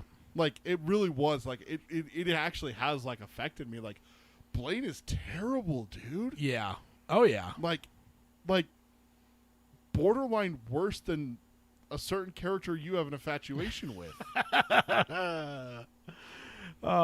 Blaine's awesome. Such a great character. No. So my note is that statement that is not painless is some next level shit. He didn't need to add that. So just to add it shows the malice that the machine should not have. Like the joy in their misery. Yeah. Right? Yeah. Exactly. You I can't wait for like that. I can't wait for a really talented actor to play that line. Mm-hmm. That line specifically. That isn't painless. Let's see. It's not painless. You have 10 minutes. Let's see how interesting you really are. Yeah. Oh, dude, Gary Oldman. I mean, Gary could do anything. That's true. But do we really want to waste him on a voice here? Waste him? It's Gary Oldman, for God's sake. What? Oh. Spoiler discussion. Spoiler discussion. I'm going to write it down. Spoiler discussion. But my note here goes along with what you're saying. Blaine has the potential to be a grade A villain if done properly. If we get a proper adaptation, especially this subchapter, this context here, and everything that happened under the city with the guy interrupting who was rude and leading them and everything like that, seeing everything. But this scene particularly, the talking about the gas, the talking about why he's doing it, and then let's see how interesting you are. Mm-hmm. It could be the best scene in the entire series. I will say so far, I mean, we're only a little bit into this Blaine stuff, but I know this is one of my most anticipated elements of a Flanagan series. Yeah. So. Like, unreal how much, like, I always just kind of like, I'm rushing at this point, right? Yeah. Like it's the end of the book. Like, you have that sprint at the end of the book where you're listening to it. Even, like, you know, like, especially if you're listening. Yeah. You get home and you're like, oh, I got 45 minutes left. Well, I was going to play a video game or watch a movie or do some chores or something like that. But you know what? I think I'm going to pop those headphones on and I'm going to listen to that last 40. You kind of race through it a little bit. Like I said, going a little bit slower and dissecting this, just, dude. Oh, no, it's been, like, the overall book club-wise for all three that we've done now, it's been pretty illuminating in a lot of ways. Right? Because, it's reading it in a different way than you're used to, so... Absolutely. So that's the end of subchapter 39 right there. And we're going one more subchapter, right? Yep. Subchapter 40, which is the very end of chapter 5. There we go. So we are putting right at the end of a chapter. It's a perfect spot. Yeah, we are putting chapter 5 to bed with this subchapter here. So, starting off subchapter 40, I'm going to quote right off the bat here. We've got a line that just says Andrew in quotes. There is no Andrew here. I've screwed up the text a little bit. Let me see if I can pull it up. I accidentally typed. I don't know when, so I don't know if I can undo it. Oh, no. It says, there is no Andrew here, stranger. He thought, Andrew is long gone. Andrew is no more, as I shall soon be no more. So then the voice says again, Andrew, the voice insisted. It came from far away. It came from outside the cider press that had once been his head. So it says there, then now that's outside of the, now we're outside of the direct quoting, it says there had once been a boy named Andrew, and his father had taken him to the park on the far western side of Ludd, a park with apple trees and a rusty shack that looked like hell and smelled like heaven. His father had told him that was a cider house and told him not to be afraid, and brought him in where the apples were everywhere, stacked up and down the walls. And there was an old man that fed the apples into a machine that turned them into cider. Another man stood there and filled the jugs with cider, and a third man who stood behind the second and hit him if there was too much spillage. So quite the operation they've got there. Little production line thing. Yeah, indeed. Andrew wouldn't ever taste anything as sweet as the glass of cider that he tasted there. His head now felt like that machine, and his brain was the apples. The voice tells him to raise his head and look at him, but he couldn't and wouldn't even if he could. Better just to lay there and await the end. The boy had shot him in the brain. Then the voice seemed to read his mind and told him that the bullet did not go anywhere near his brain, and that he was not dying, and he just had a headache. Which that's a fun thing to have mind reading here. The voice then said that he would die if he just laid there in his own blood. He would make sure of it. And the feeling that he was feeling now would be bliss compared to the death that the voice would give him. So that's a little intense. To a dying man. Yeah, exactly. There was a flapping on the right side of his cheek that felt like a dozen flies swarming his cheek, but he couldn't do anything about it because he needed both hands to support himself. And so he started to push himself up with both hands. So my first note, now there's some bullshit. How the fuck is he still alive? I know, right? You got shot in the head. You get shot in the head, you're dead. Yeah, I mean, come on.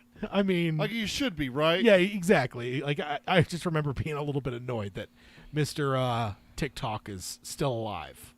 Yeah. Very, very perturbed. Mm-hmm. What do you got? That's a happy image. The face feels like it has a bunch of flies on the wound. Yeah. Like that we all know how it feels when an insect crawls on you. Oh yeah. And to have especially when it's a spider. And to have it on a wound? Yeah. Yeah, indeed. No. Indeed. Do you see what I mean? No, though. Now, just this first part here, already driven Blaine out. Yeah. Oh, yeah. When you're reading through and you don't stop and everything like that, you get to this and you're just like, oh. Yeah, exactly. Back to King's grisly nature. Yep. An interesting piece of world building here with a vision of Ludd, presumably before it moved on. Yeah, absolutely. You know, his dad took him across town to this park in Ludd. So, and we see like people working, that's their job, is to make the apple cider. One of our few, if not only, images of Ludd. Yeah. Pre-fall. So that's kind of interesting. And not just someone's imagination, like Susanna doing her like trick where she looks into the past kind of thing. Yeah. But like this is an actual person who lived in the city during that time. Yeah. Also gives you a perspective of, well, how long does he live? He was a boy. That's how far it fell that fast. This hasn't been millennia that Ludd's been like this, or centuries. Yeah. Decades, it looks like. Yeah. Indeed. The comparison of his head is the press and his brain is the apples is icky. That's icky. I don't like thinking about that. Oh, I love because it just takes us back to the people getting thrown into the press. Into the press. That is true. Yeah. Like that callback there. It's a press, right? Yeah. Oh God, that's the press. That's probably what the Giants using is the fucking apple cider press. Oh my God, Tad. Do you think the apple press is that big? I didn't picture it being that big. It could be. I mean, maybe. I just didn't picture it being that big. What if it's... Oh. Oh. So King's descriptors here are the magic that film can never really capture. Just all of what he spells out from Andrew's perspective just paints a picture of pain that even the best actor in the world would have a hard time matching. Yeah. Because you got all that stuff internally and just everything that King can paint with. Mm-hmm. You just cannot portray a lot of that on screen. So, an actor could probably do a really good job, but just never as well as what King paints here. It's masterful. And it's just one of those things where it's like, that's the difference between a book and a movie. And a movie or a TV show. Yeah, exactly. Is that the book has that ability to be more descriptive and internal stuff as well. Yeah, exactly.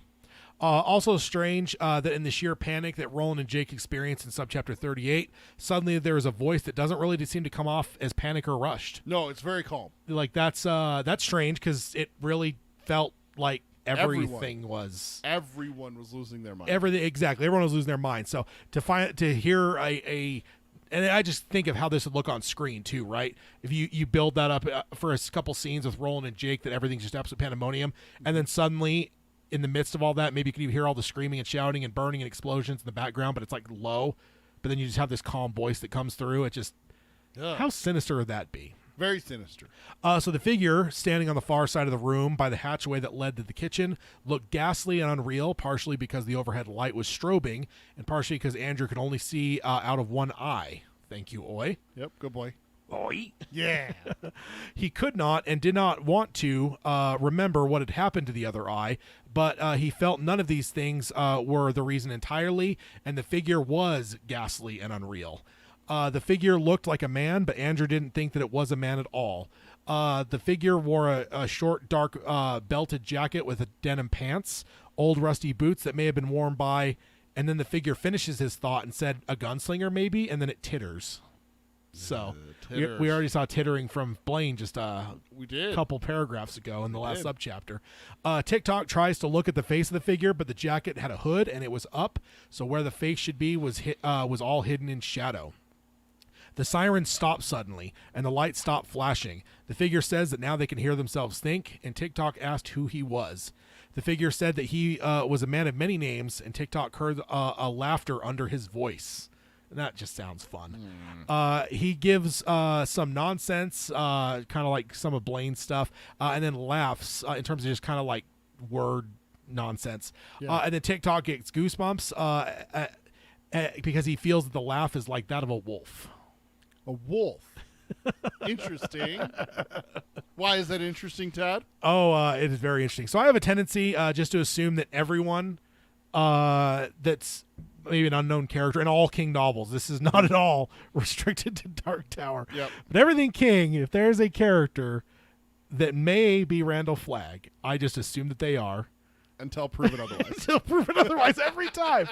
And it doesn't, I don't look, it's not about initials. It isn't just about initials. It's just, I just assume. Mannerisms. No, it's just, it's, I just assume somebody. And there was a man standing in the doorway. Randall Flagg. Yeah, like his name was Gary. Damn it. Yeah, and I'm like, well, he doesn't always have RF initials. And as it goes on, and like, oh, he's this nice jovial person. I'm like, well, it still could be Flagg. No, stop it. No. So I was definitely assuming this was Flagg, but making this assumption often, I'm usually let down. I would say probably 99% of the time I'm let down. But the denim, the hood, the wolf mentions all had me excited that my boy might actually be popping up here. Yeah. So, yes. Again, I always make those assumptions, but this time I was just like, denim, wolves, hood. Yeah. Like I was getting excited here. That's all I'm. Yeah. That's my first note here. What do you Josh got? popped in and said, "Hi, I cannot stay, but I wanted to pop in and say hi. Have a great show and can't wait to listen to it." Hi, Josh. Awesome, Josh. Yeah, thanks for popping in for sure. When you listen, hope you enjoy. Yeah, indeed. A good piece of evidence to support your flag thing here is the ability to control alarms and lights. Yeah. And reading minds. Yeah, yeah. There's a lot going on here that makes Tad very flaggy. Makes Tad very, very happy. Yeah. If nothing else, it is always a very cool storytelling device to make an up until now super bad character suddenly afraid of a new greater threat. Yep. We had this with Gasher to TikTok, and now we have that here again with TikTok to this unknown character at this point. Good way to ratchet up tension and threat. I always think of this as like those first couple seasons of 24 did this a lot because they didn't necessarily write the whole season at once. So they kind of wrote as they went, and there's just times like you felt you were getting to the boss, and you end up finding he's just like this third lackey. Then there's like someone above him, there's somebody above him, and it's just at a certain point you kind of rolled your eyes because it was Balazar. I mean, but I always associate it with 24 because again, and not even necessarily in a good way, but 24 did that a lot, where it was like the villain of the season, but then there's a guy above him. Oh, and there's a guy above him, and like by the end of the season, you're like, oh, okay. Are we finally to the top guy now? Exactly. But I do appreciate, even though 24 didn't always do it great. I always think of them because that was in those early 2000s days. Yeah. But this is like that, though, right? Gasher was pretty formidable. He got the best of Roland and everyone else. All of them. Got Jake, was pretty villainous, but then you get down under, and TikTok obviously puts Gasher in his place.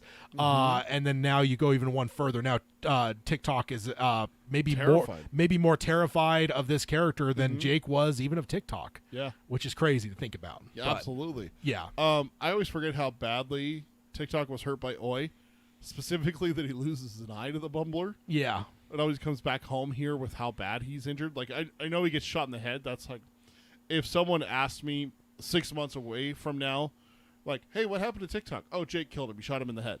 Yeah. Did anything else happen to him? No, I don't think so. You know he lost an eye to Oi, right?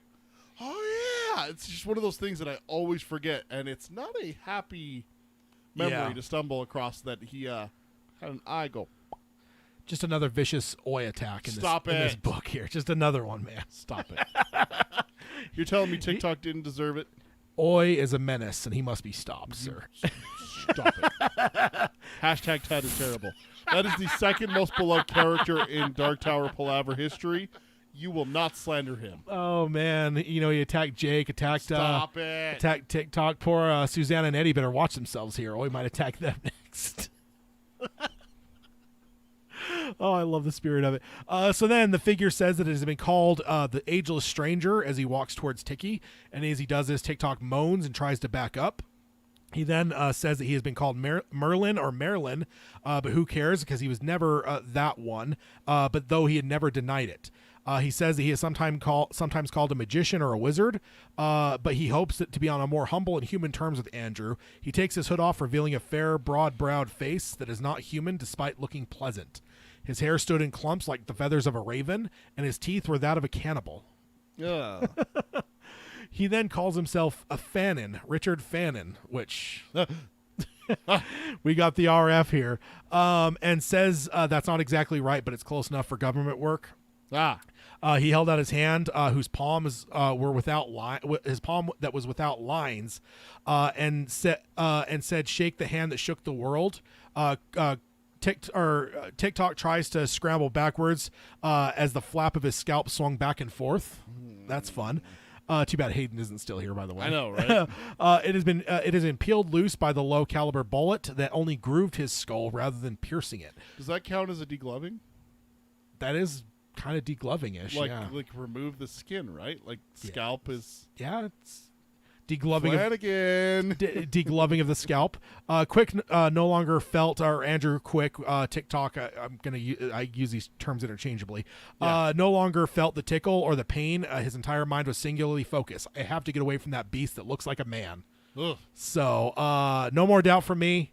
RF initials, ravens, similar to crows, which are tied to him. Teeth of cannibals makes me think of Bobby Terry. The palm with no lines, that is from The Stand as well. Mm-hmm. And then Quick's reaction to him is very reminiscent of The Stand as well. It just, there's no doubt. The magician, Merlin, Marilyn, and wizard references and everything like that absolutely goes right in hand with everything we know about Randall Flagg. So this is one of those 1% of the times when it is him, and I throw my hands up in absolute joy and happiness that my life for him. Carol chimes in and says, chiming in to say Tad loves the spirit of mayhem, and then a laughing emoji. Indeed. Tad absolutely does love the spirit of mayhem. That is one of his favorites. Indeed. What do you got? Oh, that was it. Just that the magician, Marilyn, and wizard also adds to the fact that Flag. Yeah, just adding to it there. So Fannin took Quick's hand and shook it, and the thought passed like a dream. The scream locked in Quick's body came out in a lover's sigh. Fannin asked if the scalp dangling bits were bothering him, and then ripped it off, revealing part of his skull. That's fun. It's never a good day if your skull is visible. That's all I'm going to say here. Unless you're a scorpion, of course. TikTok shrieked. Fannin tells him it only hurts for a second, like a parent might tell a child. And Quick agrees. Fannin brushes TikTok's face, and he feels a strength flow back in him. And Fannin asks if that felt better, and Quick agreed. Fannin then says that if he wants to thank him, he might say something that an old friend used to say to him. And he mentions that the old friend did betray him, but he was a good friend for some time, and he still had a soft spot for him. And then he says, he said, "My life for you," and asked if Andrew could say that. Trashy? Got a trash can reference full on here. So again, at this point, I'm in absolute just hysterical joy when I'm reading this. Did you do cartwheels the first time you read it? I mean, no. But metaphorically, yes. TikTok said it over and over. My life for you, my life for you. I mean, I already said it once so far here. Fannin touched him again, and this time it felt like a shock of pain, and he screamed. And Fannin apologized and said that it was he was beginning to sound like a broken record, and they were short on time. He then asked if he wanted to kill the squint who did this to him, and all of his friends, including the mutt that did that to his eye, but especially the hard case. TikTok says yes. Peter getting a little bit mad here as we're discussing the destruction of Oi. And Jake and Eddie. Fannin says good because they have to die And because Susanna. because they are meddling in business that they shouldn't be, and Blaine should take care of them, but things have gone too far to count on anything for sure. Fannin says that they cannot go any closer to the tower, and that they are than they are now. Fannin then takes TikTok's timepieces from around his neck, and Tiki does not eject. Fannin says that the air is going to change soon, and they need to get some gas masks. He then says that he can handle it just fine, but Tiki would not be able to. He says that they must hurry. If they are lucky, Blaine will kill them on the platform. But he has become very eccentric over the years. But they should hurry anyway. Then they go through the hatch that Roland and Jake used shortly before. So some magician some magic returning energy and strength to TikTok. That's very interesting. Yeah. That's kind of a new one even. Yeah, so it kind of makes me wonder. All right. Was he dead? Was he dead and this is a Nort situation kind of thing? I mean, that's an interesting question. Dude. I've always interpreted it as no, because again, he always seems like he's just alive, but if he got shot in the head, like legit got shot in the head. But we saw Flag bring someone back from the dead. Yeah. In book 1 with Nort. Dude, Yeah. is this a second one? Very well could be. Like, he's like, oh, and then like he touches him and stuff like that. I mean, he doesn't do the whole ritual of jumping over him, spitting in his face and stuff like that, and everything that we see. Yeah. But then again, we know that the bullet didn't go into his head, though. It did just graze his skull, basically scalping him. That's what it says. I mean, or did Flanagan change that? Huh? What if he got shot in the head legit, and then Flanagan? Oh, you're saying for the series? Yeah. I thought you were talking about the book here. No, Randall Flagg, not Flanagan. Sorry, Flagg. I meant to say Flagg, and I said Flanagan because he's been on my mind so much. But Flagg. That's a very good thing to call Flanagan. Is Flagg. No, you stop it. Flagg healed him. What if he raised it up and made it to where it was only a flesh wound instead of? No, I think there's some stuff that when that actual shooting happens, because King even calls it out. Oh, he does. That Roland would have known. Roland would have known what that meant, but Jake didn't. Jake You're doesn't. Right. Yeah. You're right. So yeah, no, I don't think, but I do think that he's obviously bringing him back from the brink. The brink, which is maybe that's kind of what Nort's situation was. Maybe Nort wasn't dead. Maybe he was just like in a coma, and Flagg woke him up. I think Flagg can raise the dead, sir. It's a thought. It's a thought. And honestly, because I just said it's maybe a newer power that we haven't really seen before. But you're right, though. Bringing Nort back from the dead is far greater than that. So it's very similar to it, giving him back the strength. Similar, but like that's that, obviously bringing Nort actually back from the dead. That's a much greater feat than just bringing TikTok from the verge of death here. Yeah. So never mind on my previous note, because you did correct me there. Yeah, Nort, it's true. That's a lot more of an achievement. So that's the Xbox Live achievement. Bringing someone back from the dead. It just says Nort lives again. That's the achievement name. So then we have the most overt reference to the Stand. This is my note, fully confirming that this is not only is this the Man in Black, which is the Ageless Stranger. We've heard that tied to the Man in Black, but this is in fact Randall Flagg from the Stand. I do not recall if we've actually confirmed that these are the same characters before, but this might be the moment that we're actually attaching the Man in Black to Randall Flagg. If nothing else, it's probably the first time in the text, because I do know in the argument section, King is kind of hinted at it and everything like that. Yeah, but this may be the first time in the text. Am I wrong that the Man in Black and Randall Flagg are connected? Absolutely, first time that they're connected. But also, one thing to note is that it's not only for Randall Flagg, but it's Randall Flagg post the events of the Stand. Yeah, exactly. Because he mentions TikTok. It's not, well, I have to go to a world eventually where a virus will take it out, or he doesn't say anything like that. He says, a friend I used to know. Yeah. And who doesn't love references to the other books, right? Don't we all just get so happy? Oh, yeah. I mean, and then not to mention it's The Stand. I mean, it's one of King's most iconic books. Both of our top 5s. So, yeah, we're all happy about that. But me especially, where I'm just like, Randall Flagg. You know, Randall that's Flagg. it's a secondary for me. Randall Flagg. It'd be like if Richie Tozier showed up for you. I love Richie Tozier. In the novel somewhere. That's not my favorite King character though. No, but a big one that you love from one of your from your favorite standalone King novels. Yeah. So yeah. Yeah. My last note here. Tozier's better than Flagg though. I don't know about that. Maybe Tozier is Flagg. Jesus Christ. Flagg has a sense of humor, sir. Eating people is not a sense of humor. It was interesting to see him talk about the quartet making it too far and not wanting them any closer to the tower. Again, we do not have much explanation as to what the tower is yet, or necessarily what this journey means overall. Yeah. So to have the antagonist saying that they are too close is exciting because as a reader, we don't feel like we're that much closer than we are from the beach. At least me. I don't feel like we're that much closer to the tower at this point than we were. Well, no, we just in talked book about 2, it. It's only been, what, 2 months? 3 months? Yeah, but even just as and just they haven't been traveling that whole time. No, exactly. So I don't feel that much closer to the tower. So for him to be saying that kind of titillates me as a reader. I'm just like, really? Oh, really? So, yeah, that is it for Chapter 5. As I said, we got Chapter 6, 2 parts. It's a short chapter, so we only have 2 parts the next 2 months. Next month is a week early, remember? But then March 18th instead of the 25th. Yeah, but that is going to be it for the non-spoiler section, and we'll be back on the 18th of March, almost in February, for moving into Chapter 6. For the next book club, but we will be back the week before that for the round. For the round table, yeah. I'm just speaking in terms of if there were anybody that were just book club focused. So, yeah. But that does leave us... Warning, spoilers ahead. Warning, spoilers ahead. Warning, spoilers ahead.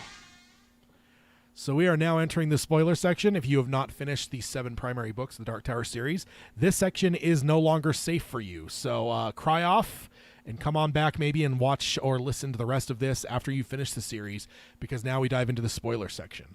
Hold on, before we dive into it, there was one that we were going to talk about spoilers earlier. I can't remember what it is now. I didn't write it down. Oh, I don't know. Damn it. So where does this mass suicide / killing rank in the overall series for horrific shit? Well, it's got to be up there. If not the top, man. This is bad. It's easy to just breeze over this, especially if you're just casually reading through.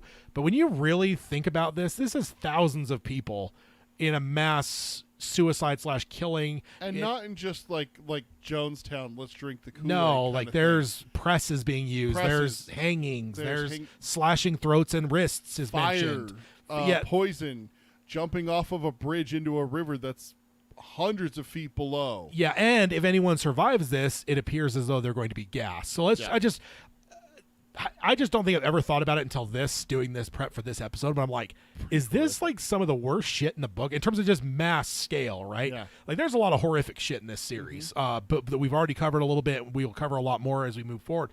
But God, this is fucking bad, man. This is brutal. This is really bad.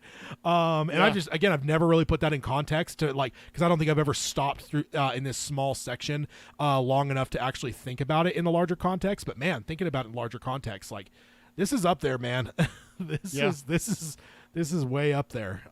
It's bad. Yeah, this is and like I said before during the actual episode part of it was being able to go through it a subchapter at a time. I know you did 2 and I only did 1 this time. Yeah. But even like your 2 subchapters, like to read, like your subchapter covers a lot of the mass suicides and stuff like that.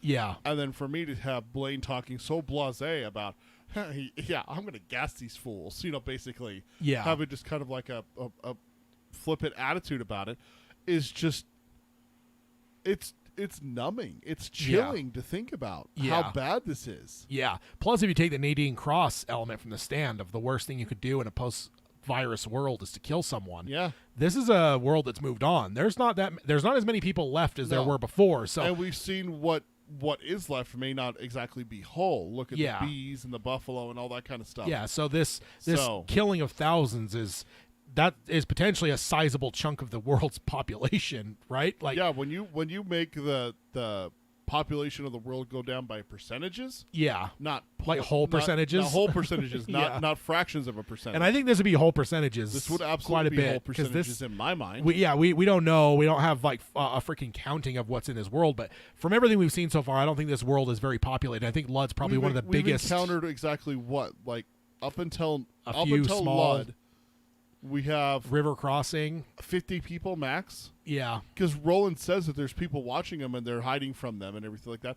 But Roland doesn't go out of his way to be like, yeah, there's a town of 1,000 people down the road there. I could smell their smoke and stuff. Yeah, no, it's like 5 people here, 4 people there, 2 people there. But even what we've seen so far, Tull, small town. You've got Brown, one guy, and then you've got the river crossing folks. That's like it. That's and it. then the people that Roland senses are watching them but not coming out to say hi. Yeah. Aside from that, this world seems completely deserted. Yeah, so it's pretty brutal. I mean, we know that's not the case. We get to the Kalas and we find out that there are more people. But do you think up until this point, do you think all of the Kalas would combine to the kind of level that Lud has, though? I think with so. Hundreds, if not thousands, of people like grays and pubes and stuff. When you look at how big the Kala that we actually spend time in is, there's, I think, 600-700 people there, and then they mention how there's 20 or 30 Kalas now. There's the ones up the river. There's the ones down the river. There's the ones that exist entirely on the river that are just like the gambling barges that just go up and down, and that's a group of people. It almost is like the Midwest. Yes, a lot less population than Los Angeles or New York, but when you put all of it together, all of a sudden it starts to add up a little bit. Yeah, but Lud is still a high percentage of the people left on this planet because it is one of the last remaining big cities. Yeah, indeed. Yeah. What do you got? How much of this and the Wastelands total do you want to see if it's ever adapted? Like, legit, do you want to see mass suicides on screen? You have to, man. You think you so? have to, yeah. This is what builds up to Blaine. I don't think you can get away from this. You don't think so? I mean, it may not be as detailed as what King is doing here, although it is Flanagan. We have to remember that. So we have people committing suicide in almost all of his works. So yeah, indeed. What about the Wastelands part? Like, we haven't got there yet, but they talk about it at the end of this book, and in book 4, they kind of recap it again, where we just see like beasts and creatures and you got to show all that shit that they have to skip by riding in Blaine. Oh yeah, you have to show that. I think, and that'd be pretty fun to see too. It would be. So let's see. My next note. I suppose Flag is worried about how much of the sheer land that stands between the tent and the tower, and it's going to be greatly reduced if they're able to get on Blaine, right? Because if you think about how many miles are between them and the tower, and Blaine is going to give them like hundreds of those miles in hours. Yeah. I mean, it's going to be quick, super fast. So maybe that's where Flag's escalation is of like they need to be stopped. All right, they should have been stopped before this, but I'm going to step in now because if they get on Blaine, it's going to go very bad. Because this is like, I mean, an American football language, but this is like the 70-yard pass. Like they're deep in their own territory, but then the quarterback gets a 70-yard pass, and it's like, cool, you've now eaten up most of the field. You're now ready to score. Like that's what I feel like Blaine kind of is. It's that, and I don't. Again, he thinks that Blaine might kill them on the platform potentially. He's hoping for it, but I do kind of see where maybe his worry is coming from, is because we're going to see a huge bit of the journey eaten up here by a single train ride. Yeah. So we talk a lot about Flag, but really he's not in the series that much. He's a bit in book 1, a bit here, and then a bit of book 4, which is probably what King should have actually kept in this novel, the tail end of this, right? And then not much until the end of the series. Nowhere near like The Stand, where he's almost a main character. He doesn't show up at all in book 5 or 6. He finally shows up in 7 and just gets eaten. So well, he's there for a bit before that, a little bit, not so. But when you think about how little where is he in there before? I'm blank. He literally walks into Mordred's room and gets eaten. No, I think you see him before that. Like after he's but gone ultimately in book 4, he's gone. For 5,000 something words that we have in this series, not a whole lot is spent with him. And I've even thought about that when I've thought about casting, because it's like, even if you cast like a great actor for him, unless you up his thing for an adaptation, he's just not in this story very often. Beginning, middle, and end. He just pops in at those 3 spots. Shows up. Oh, he shows up in book 4 a lot more than I'm thinking about, because he shows up in Mages. Yeah. He shows up in Magus, then he's in the palace at the end. But after that, he doesn't appear again until book 7. Yeah, I know. But so you basically have him at the very beginning in book 1. You have him here in the middle, and then you have him at basically the end. So it's just he's not like a consistent threat in this story. So I don't know. I just find it interesting. It's nowhere. I think it's very easy to insert him into different more spots. Places. Yeah. Throughout the series, you could easily insert him into Blue Haven. Yeah. Don't have him get killed by Mordred. Have him have a fight with Roland in Blue Haven. Yeah. You could put him, central to some of the wolf stuff if you wanted. Like, you could kind of insert him in different places. Dude, have freaking TikTok answering to him before it all happens. Yeah. Like, there's a number of things you could do to add him in if you needed to, which... Yeah, the reason TikTok wants to get the computers back online is because Randall Flagg wants it, and then instead of coming back to rescue him here, imagine it's coming back to be like, you failed me. Yeah, Bobby Terry, TikTok, that kind of thing. Yeah, that actually would be really cool. And then also my last note, I will admit I'm kind of Eddie when it comes to Blaine. The way that Eddie was foolishly believing that the helpful elves were going to be in the city despite all warnings. As a reader, the first time through, I figured that Blaine was just going to be this badass speed modifier to the journey, even though I had every reason to know that it probably wouldn't be that simple. Yeah. But I just... There were so many warnings. There were so many warnings. I mean, everything. We were in Jake's mind, so everything that Jake knows we know. But I kind of, the first time through, I still had this, like, optimism that it's like, dude, we're going to fucking chew through a shitload of fucking land on this goddamn train. And so I just realized it while I was doing the prep on this, where I'm like, you know what? I was being the same fucking idiot that Eddie was being about Lud. And I had more signs than Eddie did that probably wasn't going to be the case. So I don't know. I just found it interesting. I figured I should probably throw it out there as a admission. Admit that you were like Eddie. Yeah, that I was being Eddie there. Final thought here for us: nukes and chemical weapons. That's a tick up the scale of holy shit.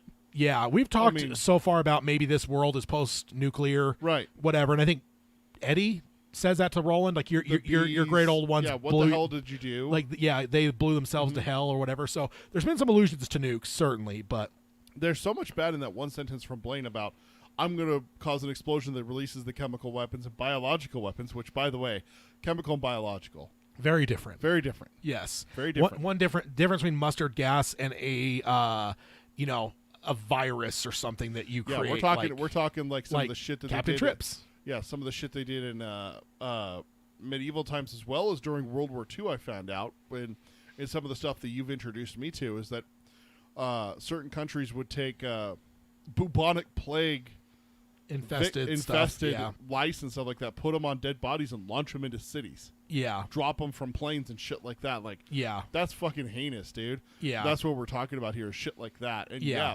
Captain Trips is absolutely a potential here. Yeah, that was cooked up by the military to get ready for something, and that's not a happy thought. No, it's not. I thought it would just get worse and worse as the series goes on. Like when you start in Tull, the worst the enemies had are sticks and stones and cleavers and stuff like that, knives. We get introduced to slow mutants. Then in book 2, we get introduced to new characters, but the world doesn't really. I mean, we're on a beach the entire book. So this is our first time building this world outside of Tull. So I just expected it to get worse and worse and worse. There's guns here. They're talking about people committing suicide with guns and poison and everything. And then Blaine has access to nuclear weapons, biological and chemical weapons. But instead, we really never get back to that point. These weapons never come up, though. Again. No, that's true. It's never, you get the Kalas, and all of a sudden it's like 1850 farmland. Yeah, you got wolves and lightsabers and stuff, but like nothing back to mass destruction again. No, But I think until you get to book 7, where you're talking about the tower falling in all of the worlds of all levels of the tower. I mean, that's pretty mass destruction. Does that just come down to what Lud is? We've been talking about it for a couple episodes now. Lud is kind of a strange thing in this world. We don't have a lot. I mean, this is like, is there anything else in the series that comes close to where we're at in technology? Whereas, I mean, maybe comes close to where we're at, but Lud is like well beyond us, right? It's like fucking futuristic city. So is that maybe the fact that the last bastions of like chemical, biological, and nuclear weapons are in this town and nowhere else, because this town is so fucking big. It's kind of a New York City where nothing else comes close to that size in this world. So I don't know. Yeah, absolutely. And it was just something interesting here at the end of it.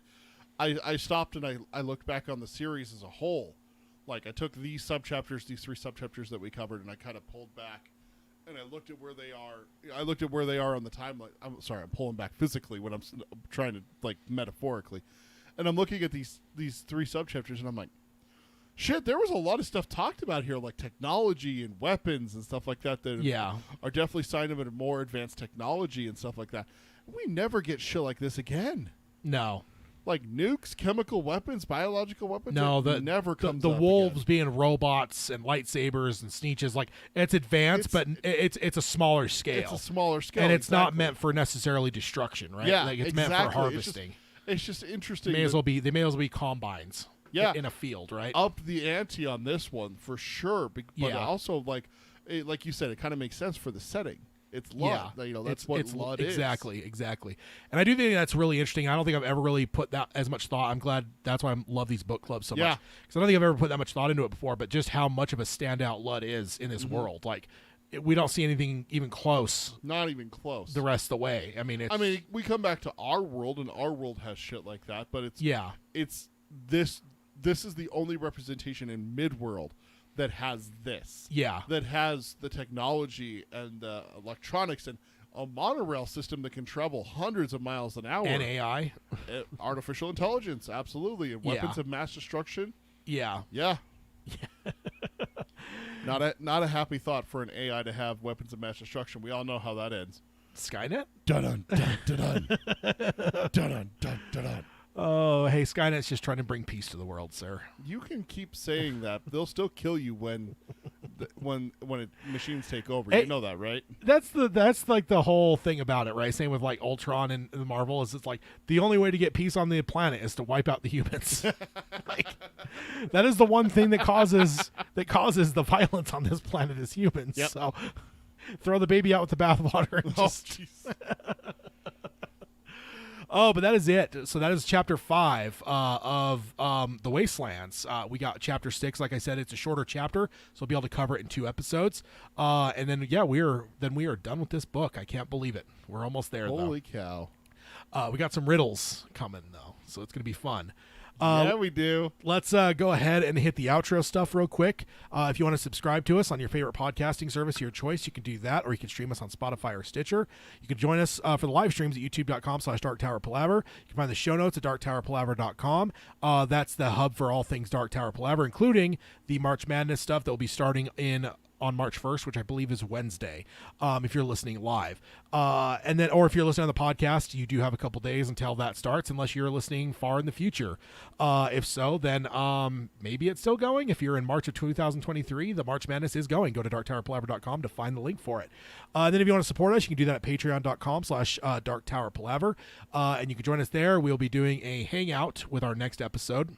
Yep. As well as our weekly, our daily, our hourly, minutely Discord server where we chat about all things king, not king, emojis, all kinds of fun stuff. Dad jokes. No, you watch it there, sir. So if anyone in the Discord server that is currently a Patreon has an idea for a hangout, send it my way. I'm going to be running the hangouts from here on out. I think we mentioned that last time, but just in case. Yeah. And then Peter can let you know the ways to contact the show if you want to get in touch with us. How do we do that? Best way is through email. There's 2 emails currently. darktowerpalaver@gmail.com is our old email. We are going to be phasing that out here in the next few months. For our new email, which is show@darktowerpalaver.com. And then check out our social medias. The Twitter is @darktowerpod. That's @darktowerpod. And then facebook.com/darktowerpalaver. Our Instagram is darktowerpalaver, all one word, no spaces. And then check out our merchandise. It's tpublic.com/users/darktowerpalaver. Indeed. And we will, we'll be back in a fortnight for a roundtable. And then, as I already mentioned before, a week after that, we will be here for book club for March. So join us for both of those shows. Can't wait to see what we have on the docket as we move forward in the Dark Tower realm for 2023, as the year seems like it's in full swing now. Yeah. All the New Year stuff is behind us, and now we're just in the drive of the year. So yeah, hopefully we get a Salem's Lot stuff sometime soon. Yeah, I know. I can't wait for that. And not to mention the Boogeyman coming down the pike. That looks good. New Stephen King novel in September. Yeah, it's going to be great. Holly. So we will, on the podcast side, we'll sign off as we always do by saying long days and pleasant nights. Long days and pleasant nights, folks. Bye. All right, everyone in the chat, thank you guys for joining us. It's always fun to have you guys along with us, chatting, throwing emojis, all kinds of shenanigans. I'm always a fan of the shenanigans on the internets. But yeah, you guys are awesome. We'll be starting in about 15 minutes ish for Geekery Abides. If you want to join us over there, I threw a link in the chat. You can find us over on social media and stuff at Geekery Abides as well. We'll be doing that episode here very shortly. But we will see you guys in a fortnight for roundtable number, I don't know. 134. Yeah? Throwing some guesses out there. I think that's my guess. I think it's 134. 2 points for Peter. Hey! So we'll be back then, and until then, we will see you guys maybe, I don't know, on the social medias or the Discord if you're a patron. See you guys. Bye.